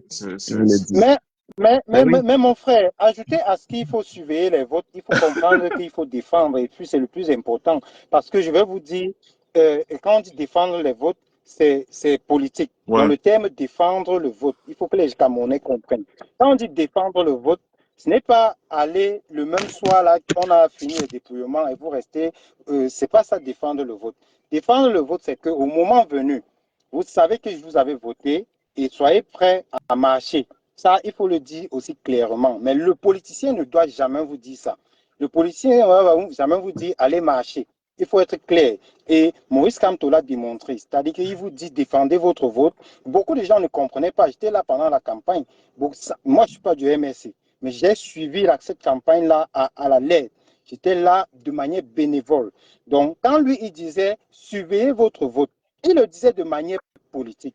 Mais il est inadmissible. Comme j'ai dû dire aux gens, quelqu'un ne peut pas simplement vous dire qu'il veut changer dans les unes et dans la paix et il est dans la rue. Ça veut dire que vous devez utiliser votre cerveau pour comprendre qu'il a envie de vous inciter afin que vous marchiez et vous allez défendre votre vote. Et c'est dans la rue qu'on défend le vote. Ça veut dire que vous allez... tourne ce qu'on est en train de tourner là, la finalité, c'est en fait ça. Et moi, je sais qu'on doit en arriver. Je sais que c'est cette voie-là qu'on doit prendre parce que ne perdez pas de vue que ces gens-là ne peuvent pas laisser ouvertement que, opposition, tu as gagné, viens prendre le pouvoir. Non. Vous avez vu lors du renouvellement des organes de base du RDPC, ce qui s'est passé un peu de partout. Il y a eu la bagarre, il y a des gens qui ont sorti des armes, il y a eu des gens qui ont brûlé les sous-préfectures. Et je me suis dit, s'ils font comme ça entre eux, imaginez-vous donc que ce soit l'opposition qui prenne le pouvoir. Ce serait vraiment la catastrophe. Donc, il faut être armé, il faut être prêt. Et c'est dans ce discours-là que nous sommes en train de passer aujourd'hui. Ne partez pas seulement vous inscrire et ne partez pas seulement voter. Ne restez pas seulement surveiller vos voix, mais sachez que la finalité, c'est qu'on doit être tous dans les rues au moment venu pour défendre ces voix-là. Et puis maintenant, sur la question de si le MSC doit se présenter ou pas, vraiment, cette question a été évacuée. Et une indice, regardez, écoutez bien les discours des gars du RDPC. Ils n'évoquent jamais cette question-là. On n'a pas besoin de rentrer dans les détails. Oui. Le MRC a un candidat, c'est bon, avançons. Bon. Maintenant, voilà. Une problématique a été posée et je la trouve pertinente. Il faut que l'opposition se bouge. Il faut que les candidats se bougent. C'est trop calme. C'est trop. Et quand les acteurs politiques n'occupent pas l'espace, malheureusement, les buzz vont occuper l'espace. Ouais. Il faut se le dire. On a besoin de voir les hommes sur le terrain. On ne veut pas que les gens fassent comme Paul Biaké dans son cachot depuis longtemps. On veut voir les hommes politiques sur le terrain. On veut les voir actifs. On veut les voir prendre la parole. On veut les voir agir. Ça, c'est important. Il faut le dire. Ça fait combien de mois on n'a pas vu les opposants camerounais sortir? Ça fait combien de semaines? On est à 1 an d'une élection quand même. Voyons donc. On est à 7 ou 8 mois de l'élection législative. Qu'est-ce qui se passe? Donc, moi, je trouve que tout ce brouhaha footballistique a pris de la place parce que d'autres débats qui auraient pu être tirés par les opposants n'ont pas pris de la place. Il faut rappeler qu'on a augmenté désormais pour valider, pour signer un document à l'université, ça vous coûte 25 000, quelque chose qui était 0 francs. Les timbres avaient déjà augmenté. Plusieurs surfacturations sont arrivées là.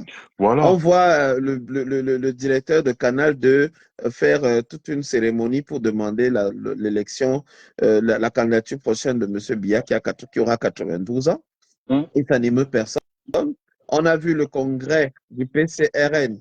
On a vu un PCRN qui allait forcer faire un congrès dans le Nord avec l'interdiction du tribunal, mais qui ont quand même fait une certaine assemblée générale. Et non, tout ça est validé par un ministre. Un faux. Je suis en train de le dire. Et on aimerait voir les acteurs politiques sur le terrain. Même du côté de tous ces opposants, c'est silence radio. Et à un moment donné, il faut se dire, c'est pas bon. C'est pas bon. Voilà. Mais le dire, ça ne veut pas dire que ça ne va pas changer d'ici là, mais il faut que ça change. Il faut que ça bouge. On a besoin d'avoir une opposition active qui prend de l'espace. On sait qu'ils sont très bousculés par les inscriptions sur les listes électorales, mais il y a beaucoup d'autres choses aussi. Et il ne faut pas laisser tout le travail seulement à l'opposition. Il y a la société civile qui, il faut le dire au Cameroun, ne fout rien, honnêtement, rien. Et l'une des victoires du Sénégal, c'était aussi sa société civile.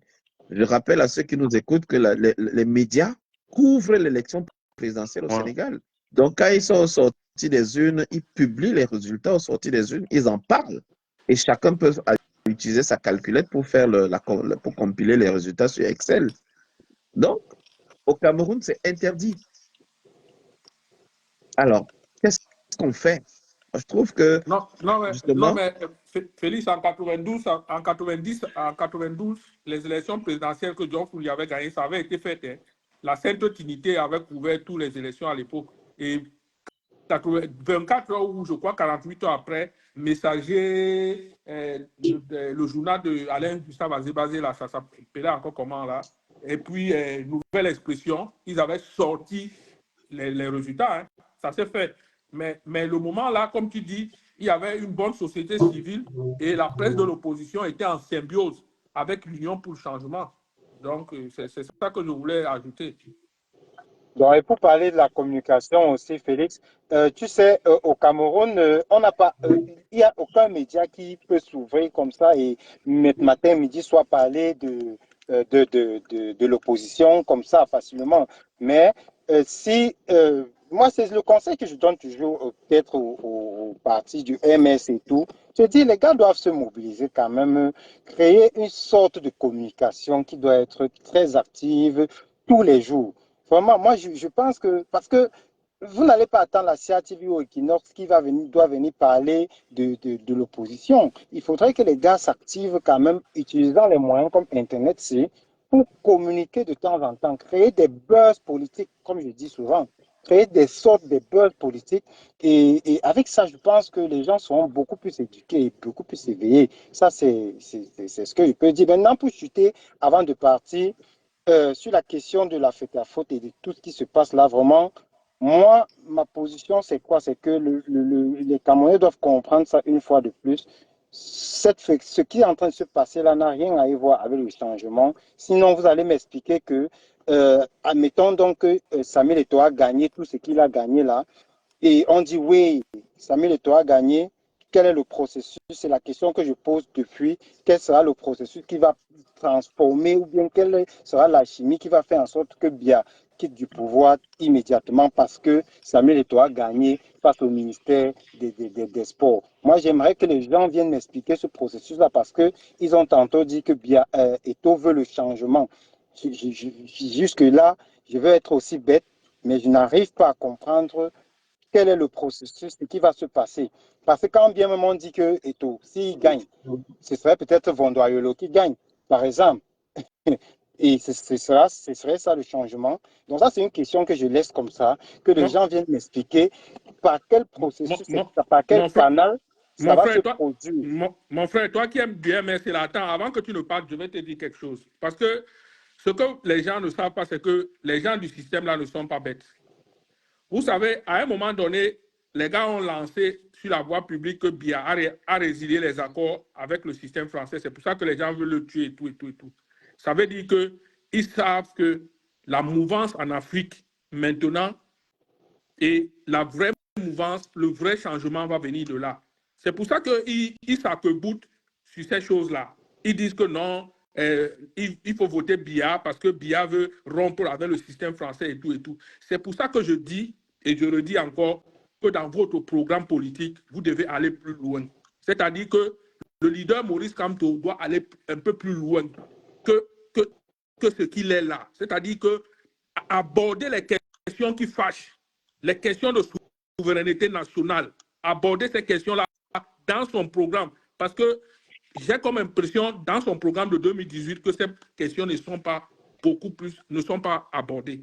La question monétaire, la question de la nationalisation du tissu économique, j'ai comme impression que ces questions n'ont pas été beaucoup abordées. Mais moi, je les exhorte à ce qu'ils abordent ces questions, parce que c'est ça qui va soulever notre pays économiquement, sur le plan du développement et sur le plan de la croissance. C'est ce que je voulais te dire. D'accord. Mais je sais que c'est un homme, moi, je suis toujours ouvert, mais je pense qu'on doit ouvrir notre panel. C'est un homme qui a beaucoup de potentialité.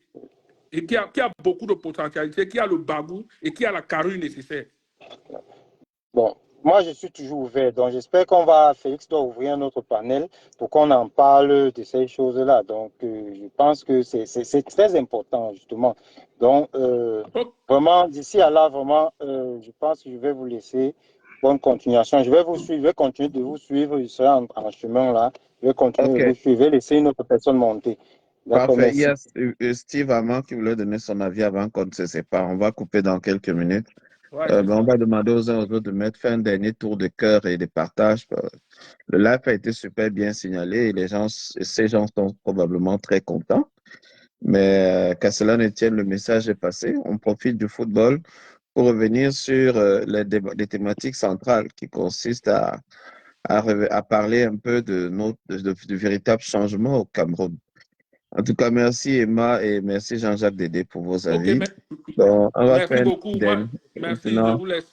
Tout à merci, va déjà? Non, peut-être le monsieur qui est entré là veut parler. Je sais pas. Oui, bien sûr, c'est le dernier pour passer. Oui, vas-y. Moi, je veux dire une dernière chose avant de partir.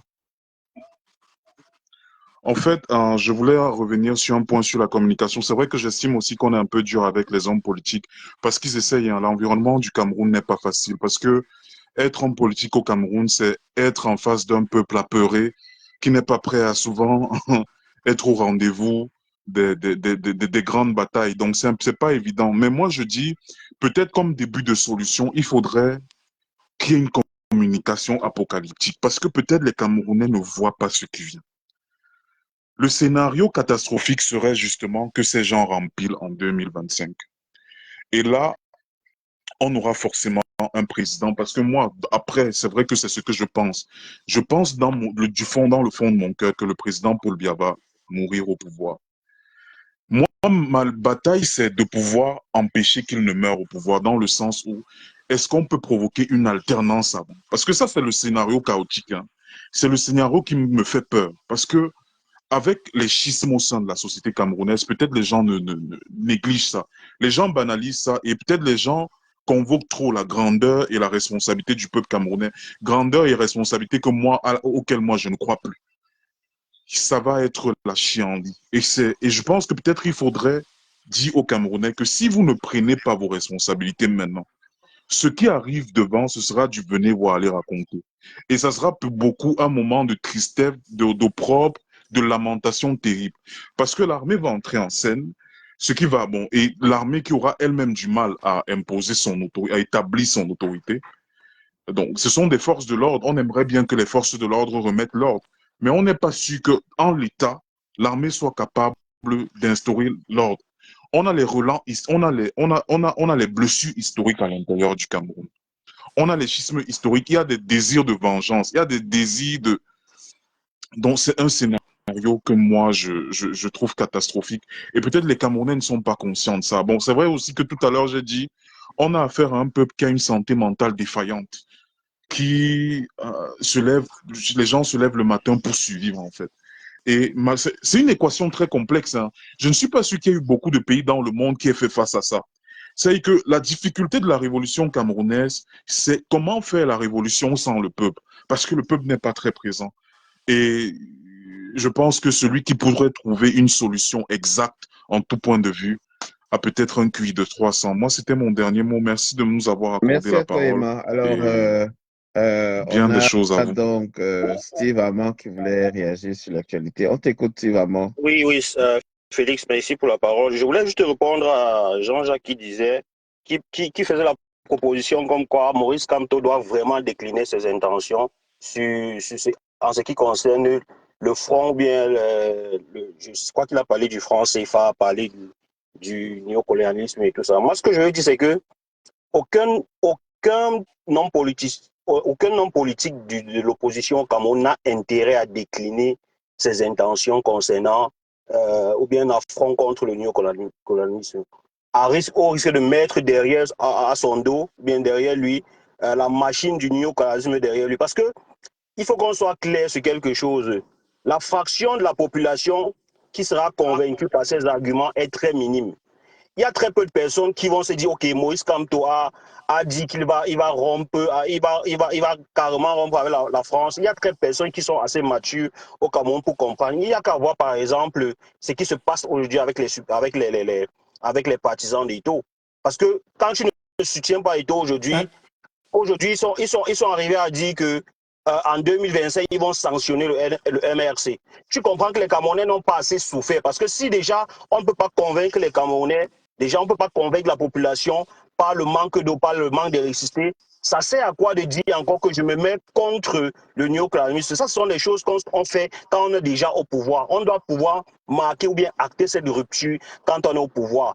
Au risque de se mettre à dos la France et toute sa machine. Moi, je pense que Maurice Kamto, que ce soit Maurice Kamto, que ce soit Cabral Libye et tous ces acteurs politiques, ils n'ont aucun intérêt actuellement, parce qu'ils n'ont pas encore le pouvoir. Actuellement, ils n'ont aucun intérêt à dire que voilà mes intentions concernant le franc CFA, voilà mes intentions concernant les rapports entre la France et le Cameroun, parce que ça risque tout simplement, ils risquent tout simplement de se mettre à dos la France, se mettre à dos toute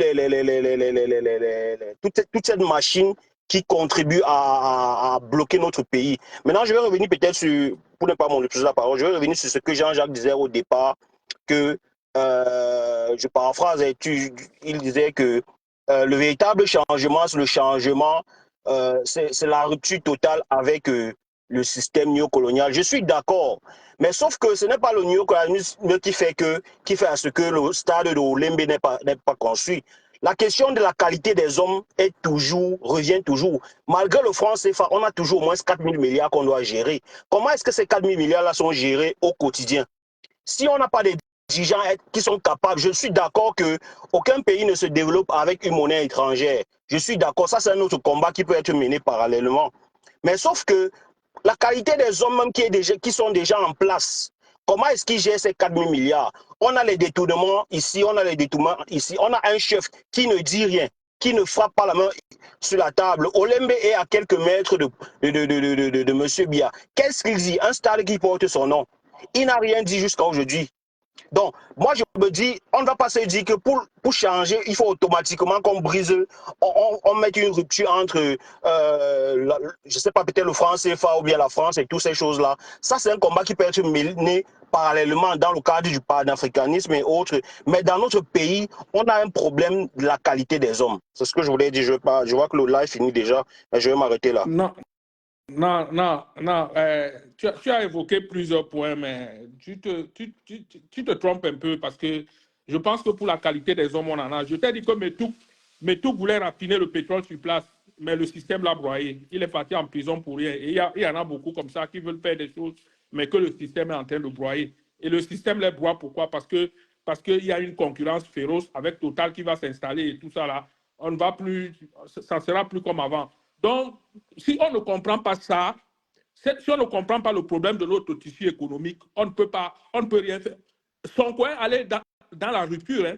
Sonko, lui, disait qu'il doit... Mais Jean-Jacques, le problème, c'est que là, le changement, c'est en périphérique. Il faut changer la tête. Moi, je suis de ceux qui pensent que c'est la tête qu'il faut changer. Je ne suis pas de ceux qui disent que la mentalité des Camerounais doit changer.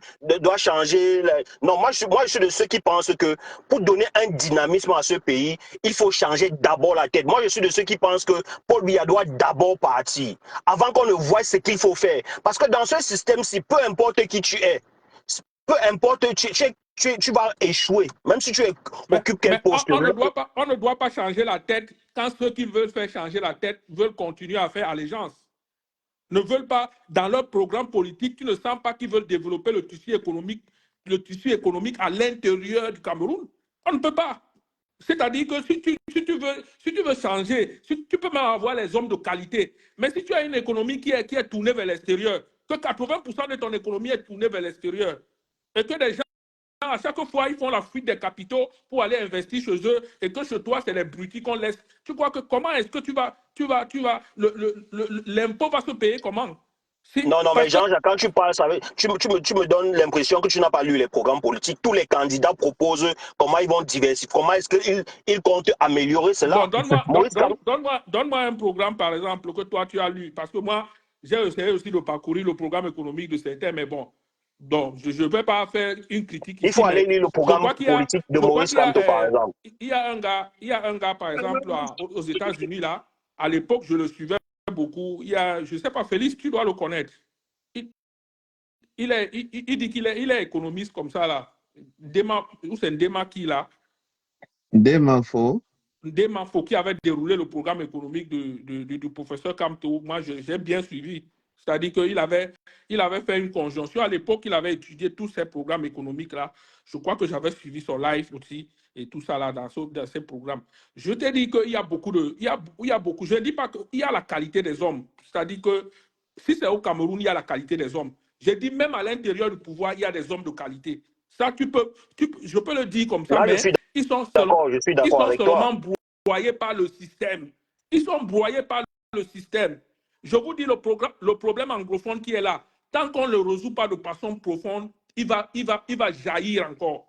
Parce que dès le départ, on a voulu le camoufler avec Aïdjo, qui est parti faire la réunification après les indépendances.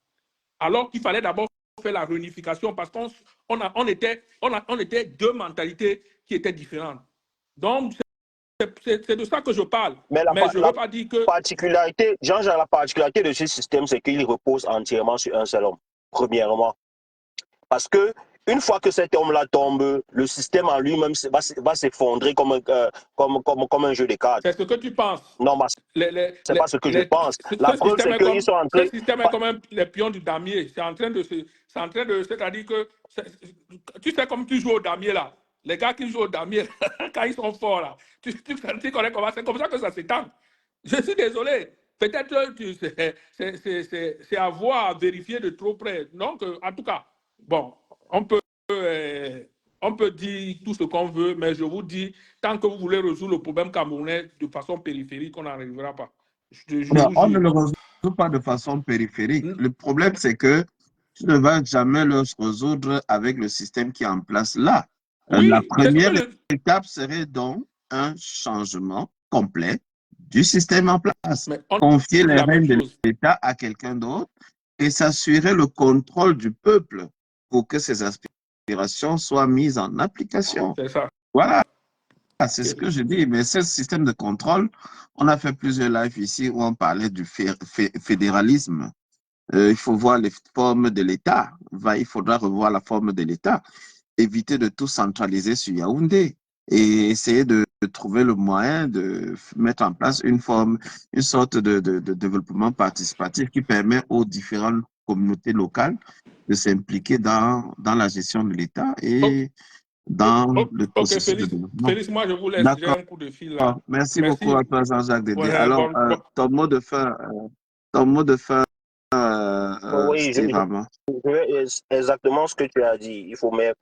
En plus, ce que tu as dit, c'est dans le système qui va suivre, ce sera important pour nous de mettre en place des garde-fous. Parce que ça consiste vraiment à solidifier nos institutions. Quand je parle de garde-fous, je vais dire, un pays comme le Cameroun, au jour d'aujourd'hui, nous devons aller vraiment dans la gestion digitalisée de nos ministères. C'est-à-dire que, parce que moi, l'expérience ou bien l'une des raisons pour laquelle on a beaucoup de détournements au pays, des mal gestion et tout ça, parce que le Cameroun fonctionne encore comme à l'époque d'Aïdjo, c'est-à-dire qu'on fait des choses vraiment à l'ancienne. Il faut vraiment qu'on essaie de digitaliser nos systèmes parce que moi j'ai dit toujours aux gens que au Cameroun, quand on parle de vol, de corruption et tout ça, ce n'est pas que les Camerounais sont trop des voleurs, sont trop des corrompus et tout ça, mais d'ailleurs même d'autres pays, les Français ou bien les Européens sont même plus que nous, mais c'est sauf que chez nous, tu es disposé, tu es mis dans des conditions où même parfois quand tu n'es pas un voleur, tu es prédisposé à voler parce que il n'y a pas de garde-fou. Tu vois, dans un pays où tout un ministre peut avoir dans son bureau 2 milliards, 5 milliards, comment est-ce que les intentions de détournement ne vont pas entrer dans sa tête?